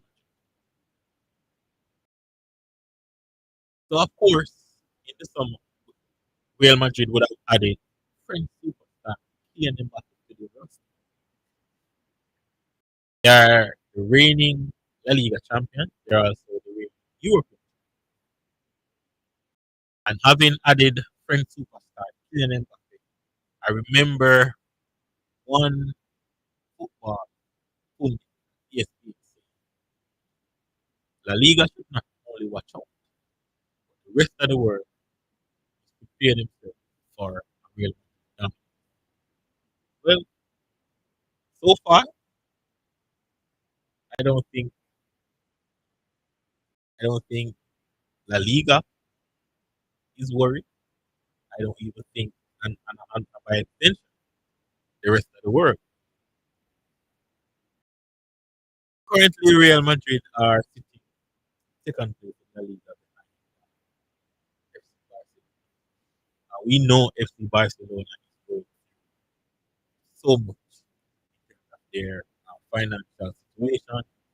They have to be releasing players, asking players to take pay cuts, and basically doing as much as they can to be able to bring players in, get them registered, and to also be competitive.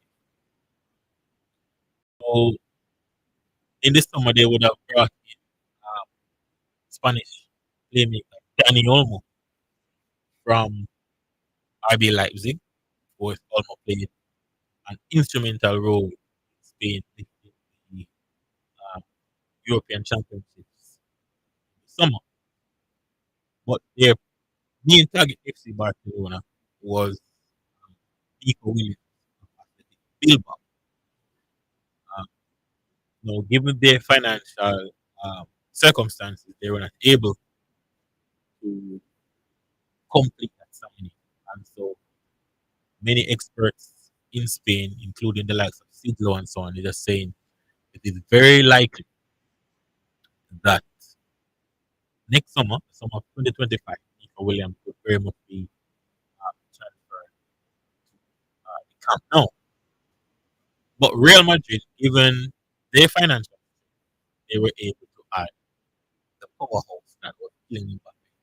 And of course, the breakup, so to speak, of Mbappe and PSG was a pretty one. Also led to a court case where Mbappe was suing PSG for 55 million pounds, 55 million euros, sorry, because of unpaid wages and of course a loyalty. What we've seen in La Liga so far, Real Madrid struggled. They have A lot of injuries. David Alaba is out. Their goalkeeper, Belgian goalkeeper, Thibaut Courtois, has also been struggling all season, but I think they have an excellent deputy in Andre Dunin. We also know have Eder Militao, who has suffered another ACL injury. And of course, they have lost Tony Cruz. Luka Modric is a year older, so he's not as effective as he used to be. But when you look on the makeup of Real Madrid, the likes of Tony Rudiger, Aurelian Chouameni,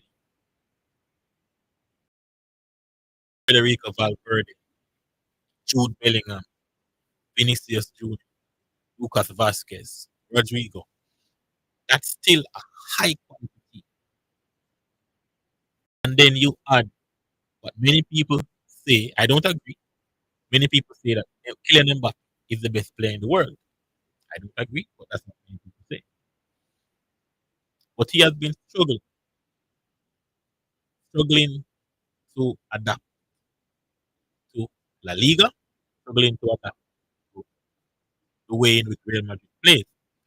Now, one of the biggest talking points from the summer and even now is where would Kylian Mbappe be playing? Because Vinicius Junior is very comfortable, or his best position is coming off the left, starting out wide, drifting out the left on the inside. Kylian Mbappe is well, his best position is also coming off the left. So where will Carlo Ancelotti find any space for Kylian Mbappe? One of the first theories was that it is quite likely that Carlo Ancelotti would play 4-4-2 with Mbappe and Vinicius playing both as wide as the two forwards, but in a wider position, which would then allow Jude Bellingham to, from time to time, using his intelligence, his athleticism, to take up that central striker role where he was so effective at. I think around 90 goals. So that was one of the theories. Another one was that Mbappe, being a world class, being who he is, should be able to play through the middle. The other theory was that Ancelotti is likely to have a fluid front three with the likes of Rodrigo, Mbappe, and Vinicius. What we've seen so far is that Vinicius Junior has been favored to play wide open on the left. Mbappe has struggled so far. He has not looked himself. However, for the past year or so, Mbappe has not really looked himself. He hasn't been as effective as he used to be. He hasn't been making very good decisions in and around the final third. When to pull onto the ball, when to take on the defender, when to try and make those quick combinations in and around the penalty area and the final third on a whole. He hasn't been able to do so for quite some time. And I remember having a conversation in my said, from my perspective, I think the bigger transfer would be Nico Williams going to FC Barcelona and not Kylian Mbappe going to Real Madrid. And of course, it turned out into a very heated debate. The person was saying that it's because I do not rate Mbappe that highly. But at the end of the day, I try to break some. What they were saying to me is that Real Madrid and Vinicius Junior have to adapt to Kylian Mbappe because he's the best player in the world. I disagree. I said Mbappe is not the best player in the world, and he's not even the best quote unquote wide player in the world. Because if there's a wide player in the world, I would be finish them doing it. So I'm gonna take a break, and when we come back, we continue.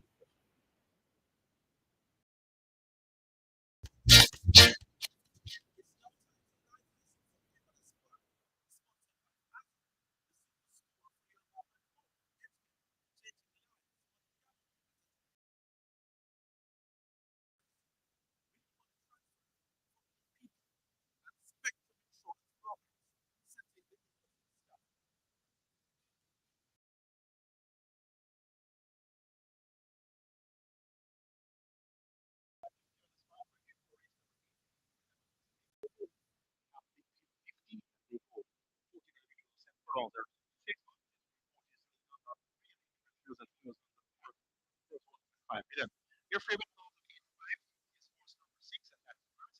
selection, Devin Foster riding for Andrew is at only yard stables.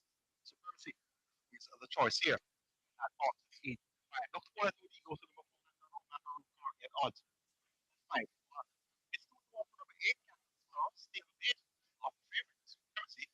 Then you get 7 to 1 for number 5, Teflon Don, 7 to 1 for number 10, Princess Mali, 9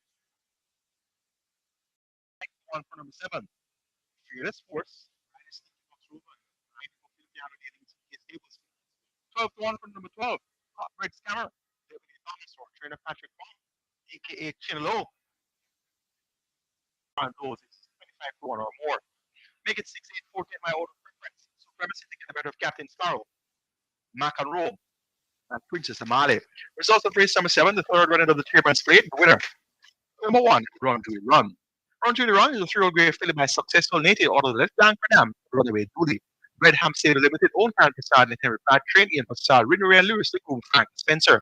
Run Julie Run returned $150 to win, 116 to place. Second was number 8, She's About a 434. Third, number 4, Impressive Force, 158. Fourth, number 3, Super Alex, 5th. Number 12, Blue Vinyl. The exacta 2090, Kunela 10,054. Trifecta 3,564. Superfecta 127,339. High five 136,230.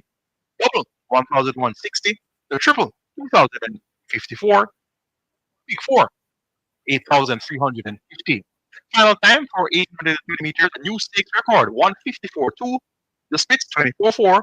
For 50 and 2 fifths 115.2. 139.4. The margins were 5.5 by 3/4 of a length. Load procedure almost complete. The last run to go in appears to be number 5, Teflon Don. Currently at the odds of 7 to 1. It's now 6 to 5. Hardening in the betting. Supremacy. Kevin Foster hasn't had a win so far today, nor has Radish Roman. We have a lineup for the Mayberry Gold. Kevin Burnside has the call. Rough Racing, if Fair misses it, along with Amazing Force. They hit the lead a 6 furlong point, and it is on that lead. Hot Gets Gamma now overtaken by McEnroe as they pass. McEnroe in front of Hot Gets Gamma. Then comes Fearless Force in between horses. That is Sterling coming up back Supremacy. Out wide, that's unruly Don. But against the rail, that is a Teflon Don. A Teflon Don, then comes the middle of the door between horses. That's Fearless Force. Then comes Blue Sensation out wide, that Princess Amali making down. As they pass the 4, then comes Blue Warrior. Playfield comes next. And before we come to King 5, Racing Fields, Captain Speller, and then the boy racing at the back of the field. They pass the 3. And on that lead is McEnroe, bouncing easily to the right, length in front.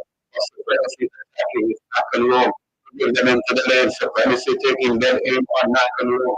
At the top of the lane, it's McEnroe. Supremacy now assumes the lead, and it's Supremacy goes on for McEnroe, bring down on the rail. Is ready to run on, but it's Supremacy. Ready that lead Supremacy. McEnroe is still there fighting on Supremacy, keeping on from McEnroe and also coming on that New Sensation in the second. It's a new sensation. McEnroe. Clearly, of course, but trying to fit. Would either be Princess Amali or Red Scammer. 6, 1, 4, 7, and 10. And Kevin Foster appears to have lost footing in his right stirrup inside the final 25 yards.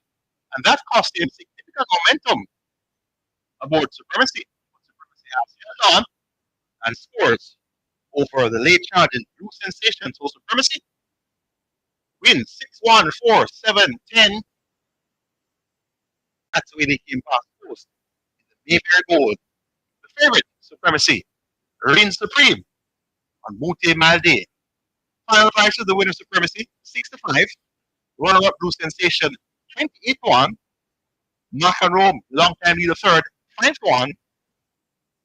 Fearless Force, a lot of 9-1, checks in fourth. And the Princess Somali completes her high five at 7-1. Next event, over the 9th, it's the IGT Trophy, a field of 14 2-years. We'll go 5.5 furlongs. The first 1.8 million. Last triple start here, minimum guarantee paid 1 million. Until it's time for the IGT Trophy on Mute Mile Day, it's back to series of Omega Sports. Live racing from Caymanas Park was sponsored by Azon, the superstore for your home and more. Changing lives 1 gallon at a time. Virtual money transfer services. Real money transfer for real people. And Spectrum Insurance Companies, setting the industry standard.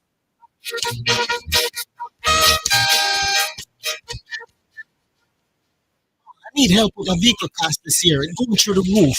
You think I should call Keith?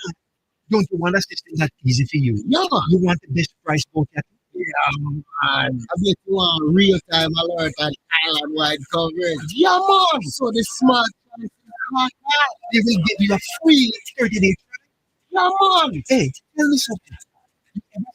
You think about yeah, man? Yeah, man. Just say, yeah, man. So Hawk Tracker from Hawker. Call us at 9261. Conditions apply.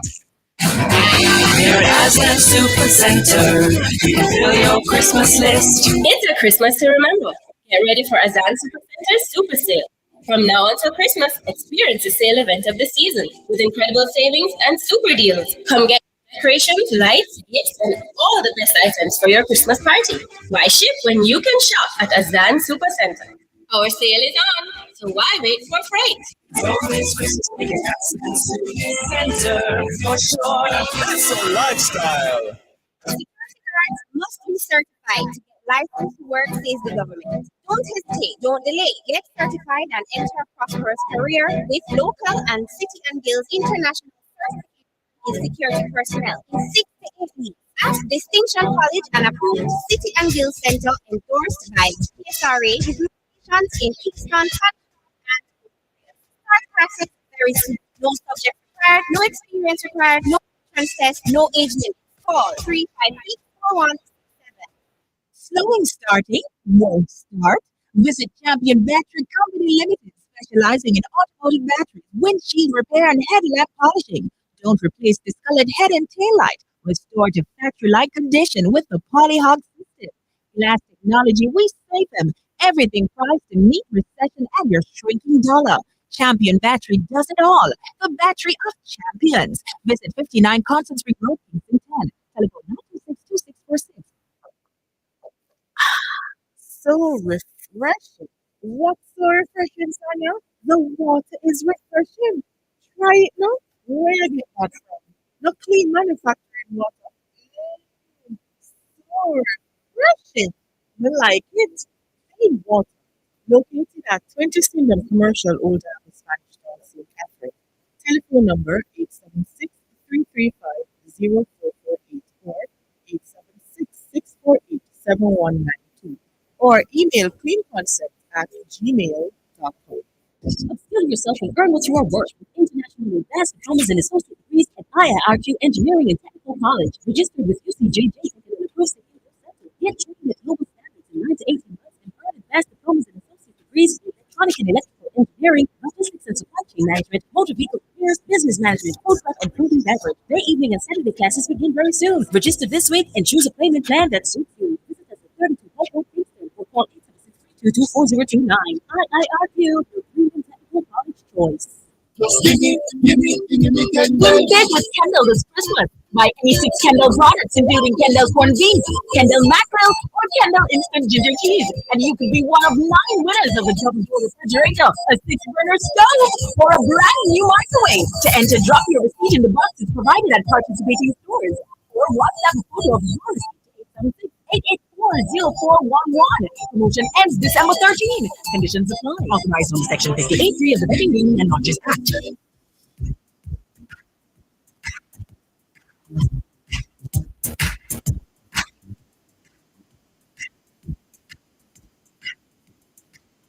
Okay, welcome back. Welcome back to Omega Radio Sports. We're in the final segment of the show because of course at 3 o'clock we go across to National Stadium where we bring to you the conference final between Clarendon College and States, and of course at 6:15 p.m. after the Master Cup final. First time finalist Matra High. So before the break, I was going to talk about Kylian Mbappe. So miserable he in the Real Madrid shirt. But there's also something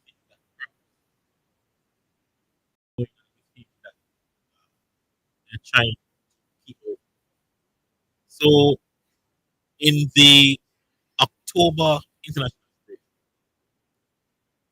it was he decided he wasn't going to join the camp for whatever reason. Well, according to French news outlet Foot Mercato, he had a conversation with head coach Didier Deschamps. But you know, the French, the Blur captain is the captain of the French team. He would have had a conversation with head coach Didier Deschamps. He would be clear to Deschamps he would not be turning up to training camp to the camp. I think they would play against Israel because he only wanted to play in focus, getting his head right, his fitness right, so he can win the Ballon d'Or in 2025. That's what a French news outlet, a Foot Mercato, said. Now, fast forward to November. There was an international break where they played Italy and also Israel again in the Nations League. And this time, he wanted to join the setup. However, Didier Deschamps rejected him coming to the training camp. And in that moment, Deschamps said it was a quote-unquote one-off decision in this time because he's going through a moment right now. That's Kylian Mbappe is going through a moment where he's not very happy. And so it was said that him wanting to come was not the right thing to do in that moment. However, subsequent to that news breaking, is we had some statements from French journalist Julien Leron, who stated that there's something maybe going on with Mbappe that they do not want people to know. Now, it may just be a distraction from his poor run of form and his, for lack of a better term, a horrible showing so far in the Real Madrid shirt. However, in that international break in October, I think he went to Sweden, and there was an incident that took place that didn't look so good on Mbappe's part. And his team, of course, has come out and denied the allegations. So Julian Laurent is theorizing that perhaps that incident had something to do with Mbappe being left out by Didier Deschamps, as to not to have any form of controversy surrounding the national team, and the other players can just focus on the job at hand. I know that in the moment in October, Mbappe had suffered a muscular injury, but he had recovered in time to go to the training camp. However, he said that based on what Foot Mercato is saying, he informed Didier Deschamps that he only wanted to play quote unquote important games for France because he wants to focus on winning the Ballon d'Or in 2025. Now, again, for me, that brings into question so much about Mbappe, given that he's now the leader of this French national team. He's the captain. And he's clearly one of their very best players. So if he's healthy, I think he should go and represent his country. You have to be the leader. You have to be the example. Even if you go and you probably play one game, but you need to be in that dressing room. Your teammates need to see you and feel your presence. But when you're gonna say you only want to play important games, that looks to me that you are only looking out for yourself and not the team. No, of course,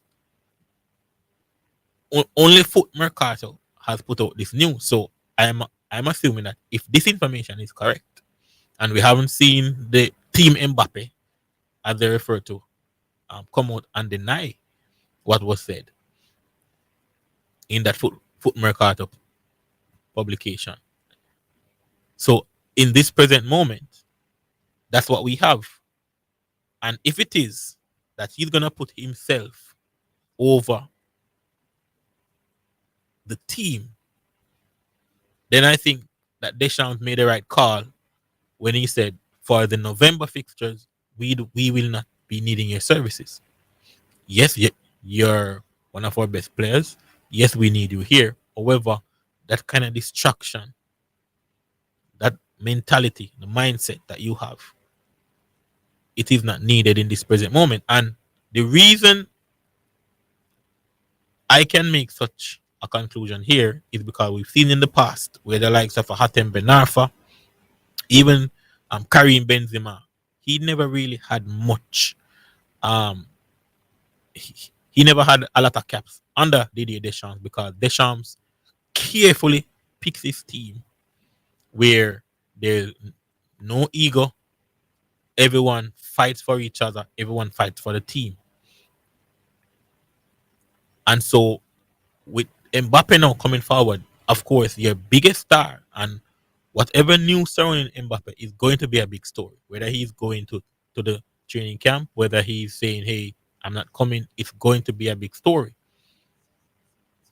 And I think that, in my opinion, is extremely selfish on the part of Kylian Mbappe. So I think this is a situation that both Mbappe and Deschamps needs to clarify. And if needs be, the French Football Federation, they need to take a stance as well. Because you cannot have your captain basically, in basically doing his own thing, and then the rest of the team, clearly they're looking up to him, they respect him. The rest of the team looking and wondering, when will he be back in the setup? However, if he's saying that he only wants to play important game for France, and he's performing way below par in a Real Madrid shirt, then something has to change. Now, if you look on his statistics, Mbappe, it's not that bad. So far, he has had 20 appearances for Real Madrid. He has 9 goals and 2 assists. Not a bad return from 20 outings. However, it's the performances, it's the lack of effort. He seems to be on a different wavelength to his teammates. There seems to be no understanding. And you can also see that his presence, his lack of effort, not willing to do the hard yards for the team, is also frustrating other players. One such player is Jude Bellingham. And we know, whether on and off the pitch, Jude Bellingham is not afraid to let his true emotions show. And we've seen several times during games, Bellingham getting frustrated because of decisions Mbappe is making, holding on the ball too long, um, not working hard enough defensively for the team. His presence is perhaps becoming an issue. And we all know that Mbappe, he was the quote unquote number one at the Parc des Princes when he was at PSG. Everything went through him. He had so much control, so much power. What was going on? At Real Madrid, no. That's not the case. At this point, listeners, we have to end the show here. I want to thank you so much for joining me on the show. We're going to go across shortly to our broadcast after Ben Francis final. So I'll see you again soon. Thanks for your time.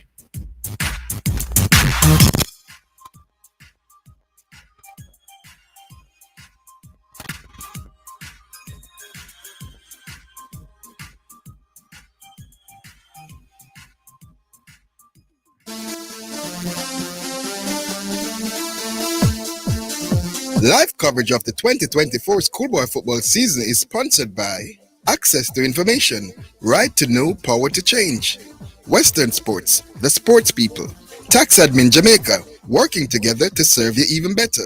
Distinction College, now registering students for January 2025. Pinnacle Insurance, success at the top. Kendall, just give me Kendall. Setamal, get back to the better you. Tate Super Pharmacy, your super pharmacy. And Manchester Co-op Credit Union, where service exceeds expectation.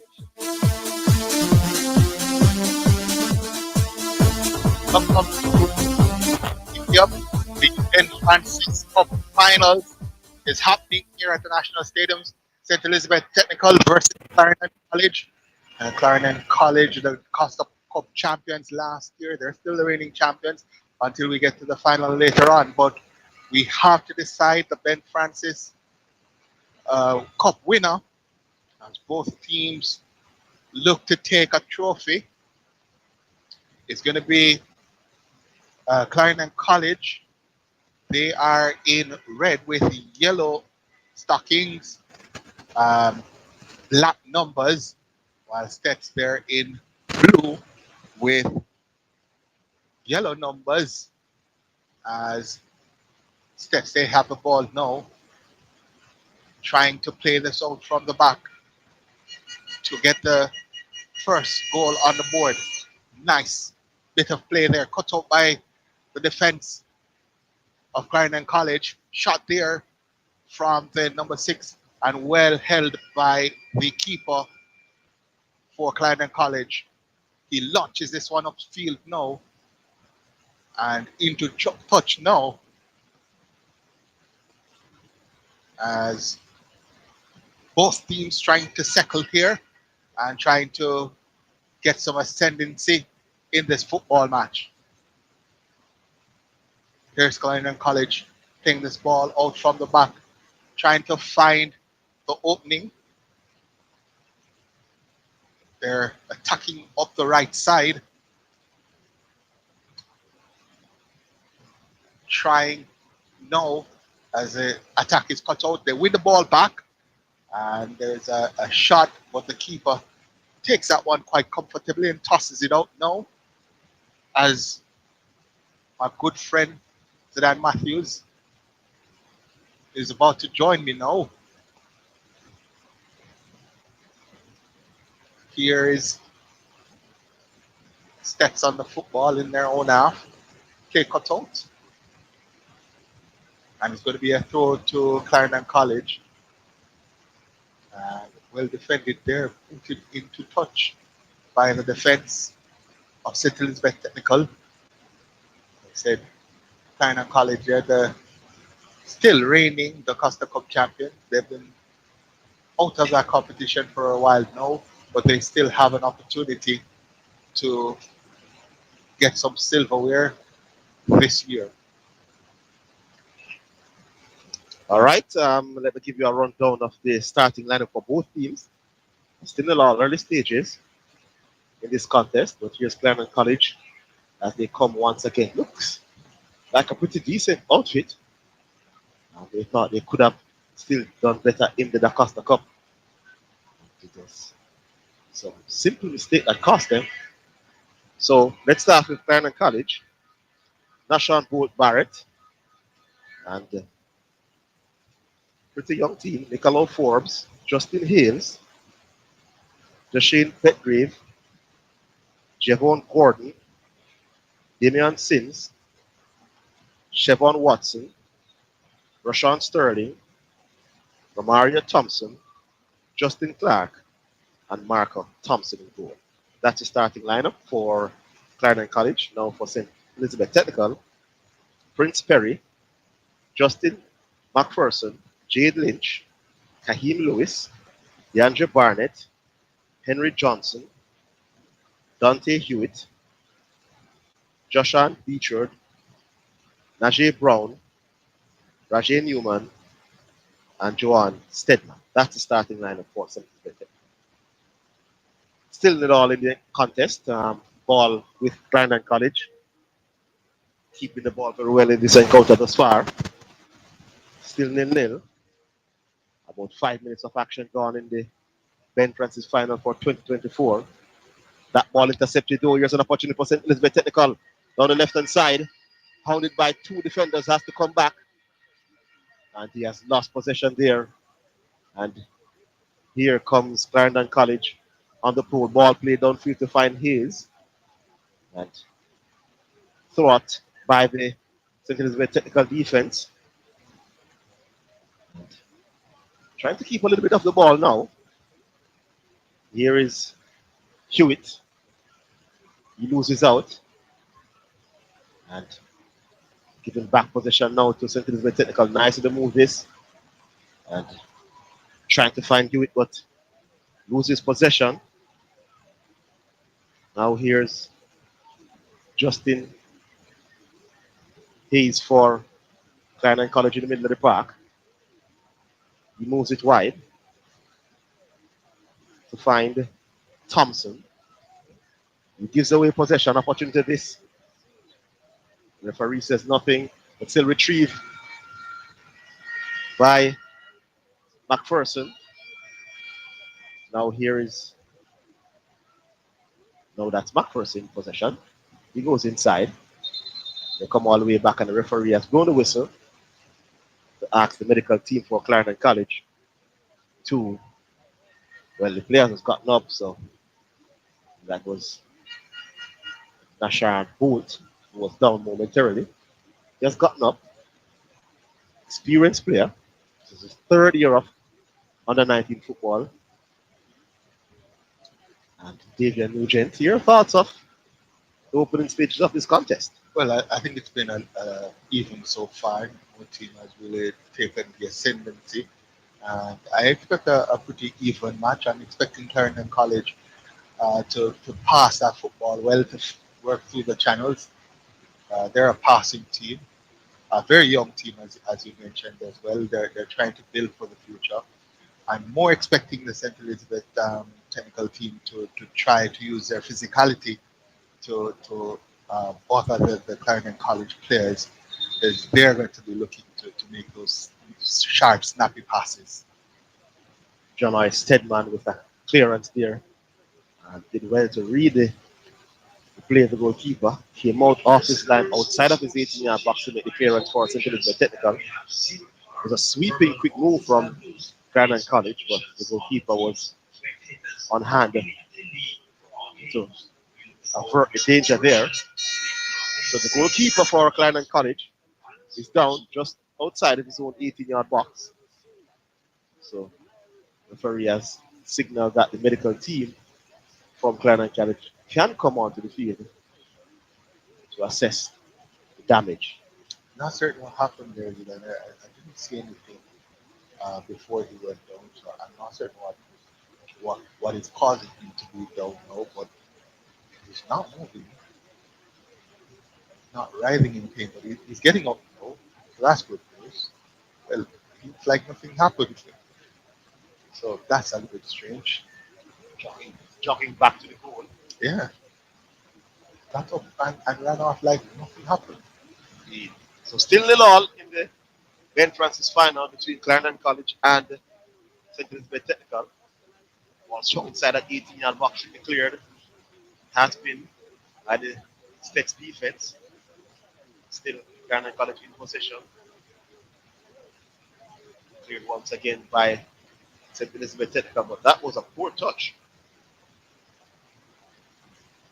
That was a heavy touch. But here is Clarendon College once again. Ball headed up. Comes to midfield. Opportunity this. Brilliant save. That was a great chance. Goalkeeper came out, did well, cut the angle. And then when he went high, strong-handed from the goalkeeper, that was a wonderful save from Janai Stedman in goal for St. Elizabeth Technical. First real good chance of the game. Yeah, good football as well from Clarendon College. You talk about their passing game, they did well there. The final pass was a very good one, and had Stedman not come out and cut that angle, I'm suggesting that we may have had our opening goal. So good work there by Stedman to shut that down rapidly. Indeed. Clarendon College still in possession. That's what they do best, keep the ball. They don't have the same quality in terms of individual ability as they did in the last 5 years or so. They definitely still maintain that style of playing, trying to possess the ball, but gives it away in the middle of the park here. Hayes. Now here's McPherson. Ball two from him. Here comes Clarendon College again. Thompson. He goes inside. That was a heavy touch, but Barrett has done well. They have to keep possession. Now here they ball played upfield. Forced back here, Clarendon College. Eventually losing possession now is McPherson. Again, the defender getting here first before the striker. Now St. Elizabeth Technical ball swung. Was onside, but overhit pass was somewhat of a half chance. Yeah, definitely. And we talked again about that Clarendon College team and their short passing and possession of the football. That's exactly what they're doing in the opening 15 minutes of this football match. A lot of short, snappy passes in the midfield. Sterling keeping possession away. So back with St. Elizabeth Technical. Nice turn there. Ball played out on the right. The left rather, but possession lost. That was it. Here's Clarendon College. Deep inside their own half and then win up a throw. So go to St. Elizabeth Technical. Close to the corner flag. Long throw inside the 18-yard box. Ball headed on. Opportunity. Heavy touch shot towards goal. They're appealing for a handball, but shot comes from outside the east in an offside position now for sure. Yes. Flag has gone up. But that was a moment there for St. Elizabeth Technical. I wasn't able to seriously test the goalkeeper in the end. Yeah, I thought they should have taken the first opportunity to get the shot off. The player inside the box, right at about 8 yards outside, from the goal, tried to take it down and get the shot off. Thought he should have gone for the one-time shot. Doesn't matter how you get it on goal, just had to get it on goal there to give himself an opportunity to get it in the back of the net. Once he took it down, it gave the Clarendon College players an opportunity to get the ball out of that attacking area. Indeed. Here's great possession. Changes the play. On the left hand side. Sims. They're doing a wonderful job, Clarendon College, of just working those channels. They're trying to find that final pass that will get them through on goal. And I think it's just a matter of time before we get another opportunity for Clarendon College. For Clarendon College from the left. Now, was strong inside the 18-yard box. Flag has gone up. Yising said he came back from an outside position. The initial shot was taken, he was in an outside position. That's Petgrave. Sean Petgrave was able to come back out in time. It's a free kick for St. Elizabeth Technical.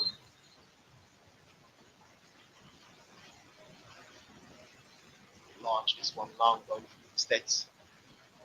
Headed away by the defense of Clarendon College. Floated downfield. Central defender came across nicely there. Intercept that one. So it's still the all between Clarendon College and St. Elizabeth Technical.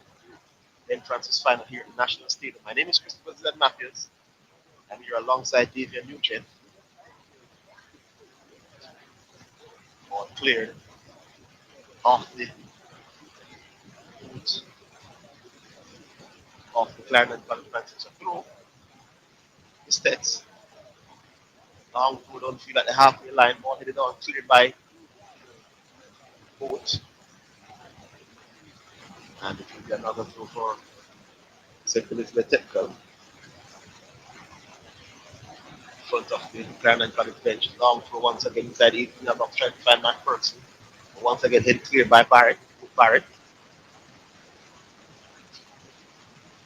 St. Elizabeth Technical trying to come once again. Space on the left, quick one inside the 18 yard box. Defended calmly, but not properly. Shot towards goal. It should be a corner. No referee said there was no touch on it. It went over. So it's a goal kick to Clarendon College. But that was initially calm defending, but he played the ball straight to oncoming St. Elizabeth Technical, who had a tremendous shot taken in terms of power, but was able to dip to test the man in goal for Clarendon College. So it's a good kick to them. Just going over the bar, that shot. But as he said, I thought the Clarendon College defender showed great composure on the football initially, and then played a really bad pass to the St. Elizabeth technical attacker, who gave him the opportunity to get a shot off on goal, and a shot off he did. Here's Boots. Position. Long downfield. He's not picked it up. He has run out of real estate. That's gone into touch for a goal kick. So just about 16 minutes gone now in the first half. We've had no goals so far. Still 0-0 between Steps and Clarendon College. Clarendon College. Coming out there. Surrounded by red jerseys. One of the jerseys was tugged by a Clarendon College player, so it's a free kick. St. Elizabeth Technical from just outside the Olympian box. Long ball downfield. Header was able to pick out his teammates and moves all the way out for a goal kick. Clarendon College. Ball a little bit too high. The player from St. Elizabeth Technical not able to gain control of it. In the end, it just kind of brushed off the top of his head and into touch. Ball headed clear. Here's Clarendon College on the left hand side of the attack. That's a touch. So came off his St. Elizabeth Technical man. So it will be a throw to Clarendon College on the left hand side at the halfway line. Still 0-0. 17 minutes of action gone in the contest. Steps are being as physical as I expected them. We want them to, if you're a Step supporter, to bully the football and bully the Clarendon College team, who are still very young, still very inexperienced, and doesn't have the kind of quality that they had a year or two ago. Looking up and cleared by Ashard Boat. Trying to find Watson, but cleared by the defense of St. Elizabeth Technical. A goal would really make this contest so easy. I think once you get that opening goal, you're going to see a lot more attractive and attacking football. It's been a pretty even contest so far, as I said, but I want a little bit more excitement. inside that 18-yard box. Will take it. It's once in possession for Clarendon College. And the turn is man, but defended it well. Picked up nicely here. Here come once again. Here is Clarendon College. Regain possession. Nicely. Oh, that was poor sloppy there. That's a little bit technical as that break. All in defense. Loose pass. Dangerous here to give away football. Trying to go long to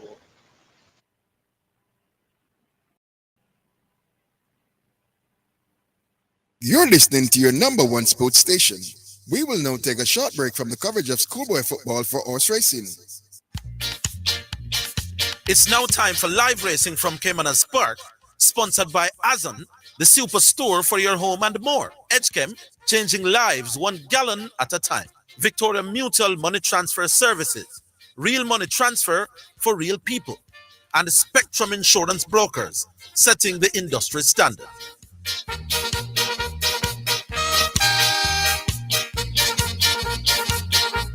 Welcome back to Caymanas Park. We're here for race.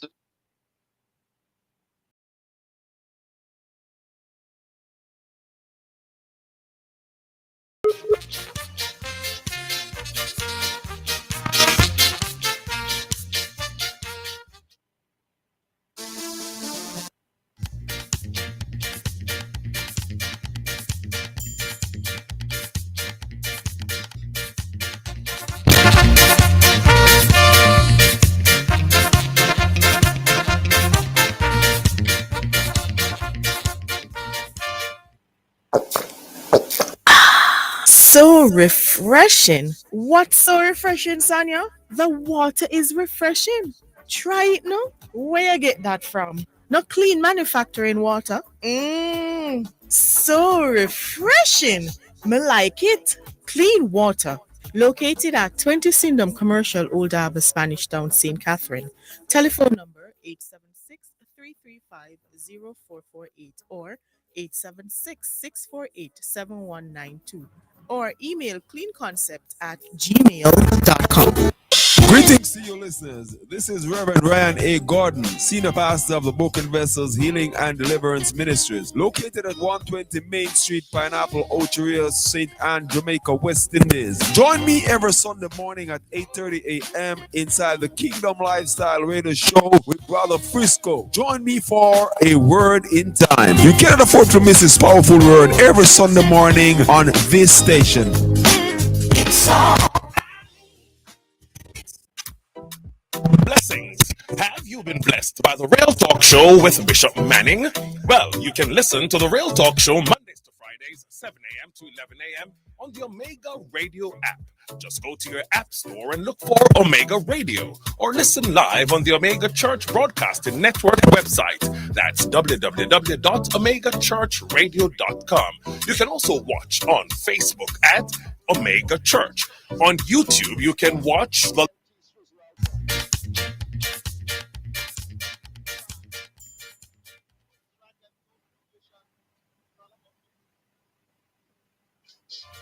We do apologize for that breaking transmission. The IGT trophy goes to number 6, your Turf Talk selection. Conference of Yoshua Michael Kane. Ride all day. Radish Roman riding for Philip Under Lee and Solomon Trav. Of course, Solomon Trav, chairman SVREL. So ride all day. Lives up to the hype and gets the job done. Maybe by some 8 lengths. Second went to number 11. Fearless Mission. Third is number 1, Rico. Fourth, number 3 on Rudy Mo. And fifth appears to be number 4, T Swizzle. 6, 11, 1, 3, and 4 in the IGT trophy. Results of race number 8. The winner number 6, Supremacy. A 3-year-old bay coat by Savoy Stomp out of the Friendly Lover Dam B-Ray Baby Bread Ham Stable Limited. Only out of stables train Anthony Nunes. Written Tevin Foster, the groom Stephen Smith. Supremacy return 232 to win, 194 to place. Second was number 1, Blue Sensation, 718. Third is number 4, Mac and Rome, 330. Fourth, number 7, Fearless Force. Fifth, number 10, Princess Amali. The exact return 1,902. Quinella 1,368. Trifecta 8,488. Superfecta 39,737. High Five 143,911. double 286, and the triple 1588. Final time for 1400 meters 126.2. The splits 24 148 flat 112.4, and the margins were 1.5 by 1.25. Number 6, Ride All Day, the winner at 6 to 5. 11. Second, Fearless Mission at odds of 32 to 1. Number 1, Rico Rico Rico third. 8 to 5. Number 3, Unruly Mo fourth. 9 to 2.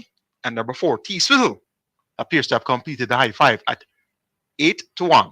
Next event will be the 10 Temple Ultimate. The second running of the Bruce on the Loose Sprint Trophy, presented by Excelsior. A field of 10 will go 6.5 furlongs the purse. $3 million. My selection here is number 3, Mojito. Dr. Huerto D goes to number 5, Major Danger. Until it's time for the Bruce on the Loose Sprint Trophy, presented by Excelsior, it's back to the studios of Omega Sports. Live racing from Caymanas Park was sponsored by Azon, the superstore for your home and more. Edgechem, changing lives 1 gallon at a time. Victoria Mutual Money Transfer Services, real money transfer for real people. And Spectrum Insurance Brokers, setting the industry standard.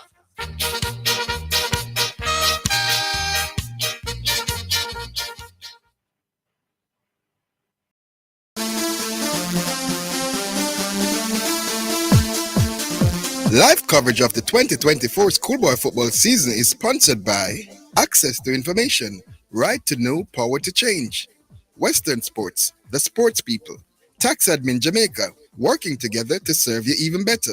Distinction College, now registering students for January 2025. Pinnacle Insurance, success at the top. Kendall, just give me Kendall. Setamal, get back to the better you. Tate Super Pharmacy, your super pharmacy. And Manchester Co-op Credit Union, where service exceeds expectation.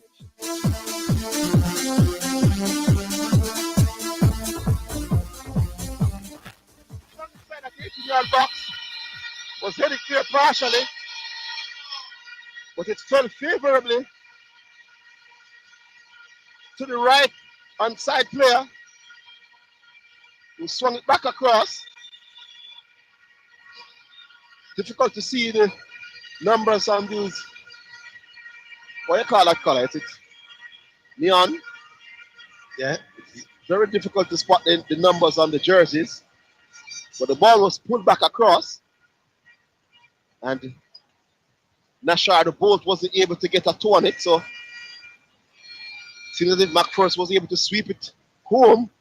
Poor effort there by Bolt, though, and I thought he should have at least gotten a toe on it. I agree. Yeah.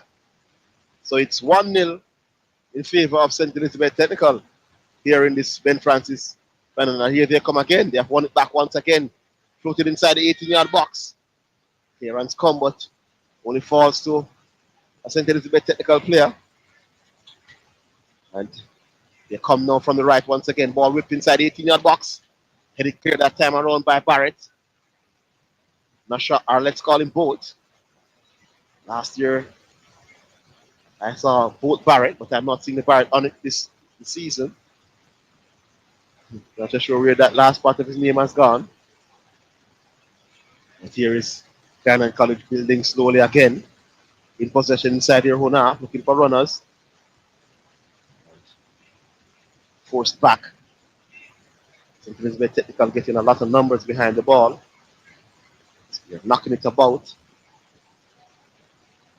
Here's Barrett with possession once again. He comes right to Gordon.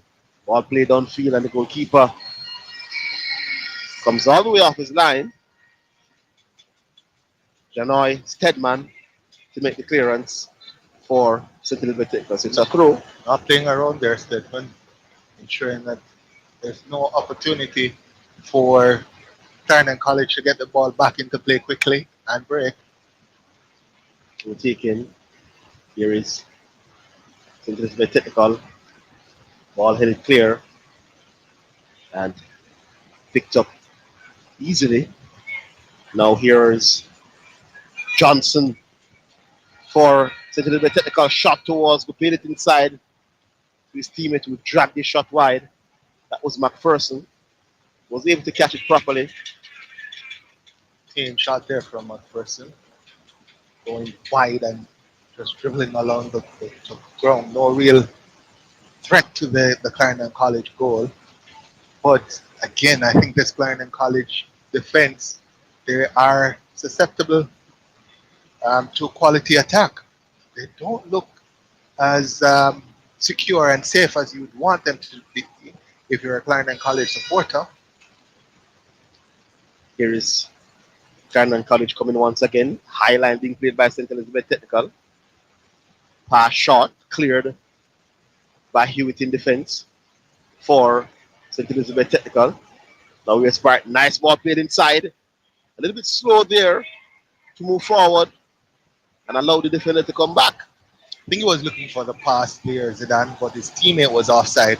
So he was just waiting to make that pass. And in the end, took a little bit too long, and the St. Elizabeth defenders were able to get back. So, still 0-all. Still 1-0 in favor of St. Elizabeth Technical. So here, St. Elizabeth Technical, they come down the left side of the attack. And that one poked into touch by the Clarendon College player. And it's going to be a throw to St. Elizabeth Technical. Just about, I'd say, 5 to 8 meters short of being in line with the 6-yard box. They're going to try to get this one right on the penalty area. Here's a throw, short this show, and cross in, and that one a little bit too heavy, that cross from St. Elizabeth Technical, and it goes behind for a goal kick, and the pressure is relieved from Clarendon College as they try to play out from the back now, try to get those short snappy passes together and build momentum to try and get back into this game. They trail by 1-0. St. Elizabeth Technical with what I consider quality goal, even though the player Bolt from Clarendon College did make that mistake. Here's Clarendon College now attacking down their left side. Brilliant pass here, and the attacker just short, and Stedman comes out and snuffles that one, and there's no opportunity for Clarendon College to get a shot off. Indeed, remember in the Walker Cup final yesterday, Excelsior got the first goal and they lost the game 4-1, so it's not quite over yet. And Clarendon College, they do have quality. Yeah, it's not a done deal. St. Elizabeth Technical, they will continue to press and try to get the second goal, as another mistake from Clarendon College almost lets steps in. And the problem though, they keep giving away possession in the middle of the park. Yeah, if they keep doing that, I suggest they're going to not win this game. Can't do that against St. Elizabeth Technical team that smells blood in the water. They know that you're going to give that ball away in the middle of the park. So they're just sitting and waiting on that to happen. I understand what Clarendon College are trying to do. They're trying to play that short, snappy, passing game, but it's just not working out for them right now, Clarendon College. So, 32 minutes of action played in this Ben Francis final for 2024. We're not missing any action now. There's a player back first and down for St. Elizabeth Technical, and he's being looked after now. So, coaching staff have taken the opportunity to bring all their players, barring the injured Max Ferguson, to the sidelines to have a chat.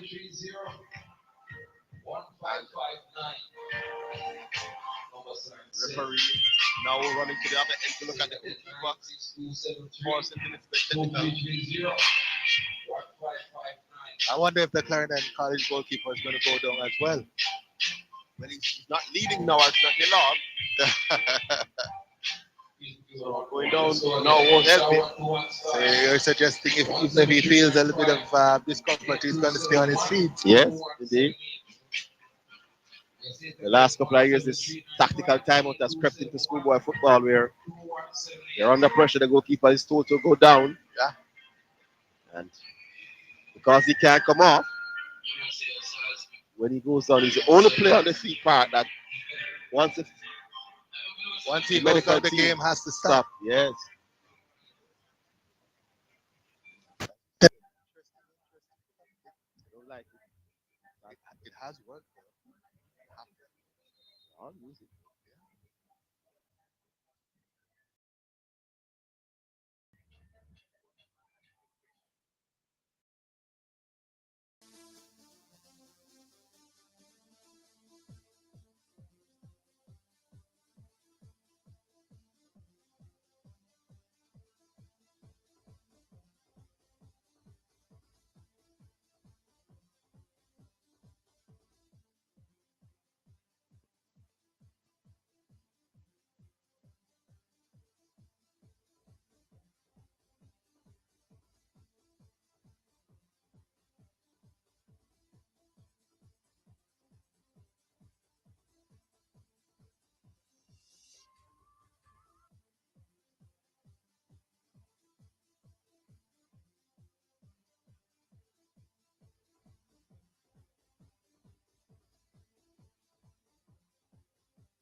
So refreshing. What's so refreshing, Sonia? The water is refreshing.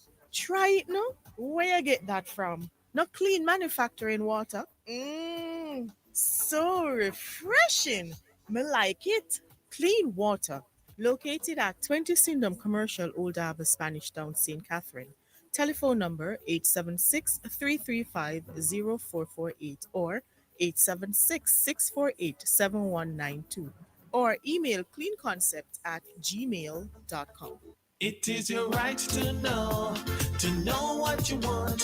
Information at your fingertips. It's for the man in the street.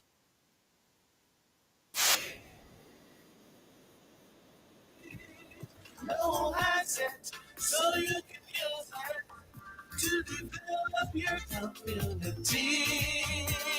Your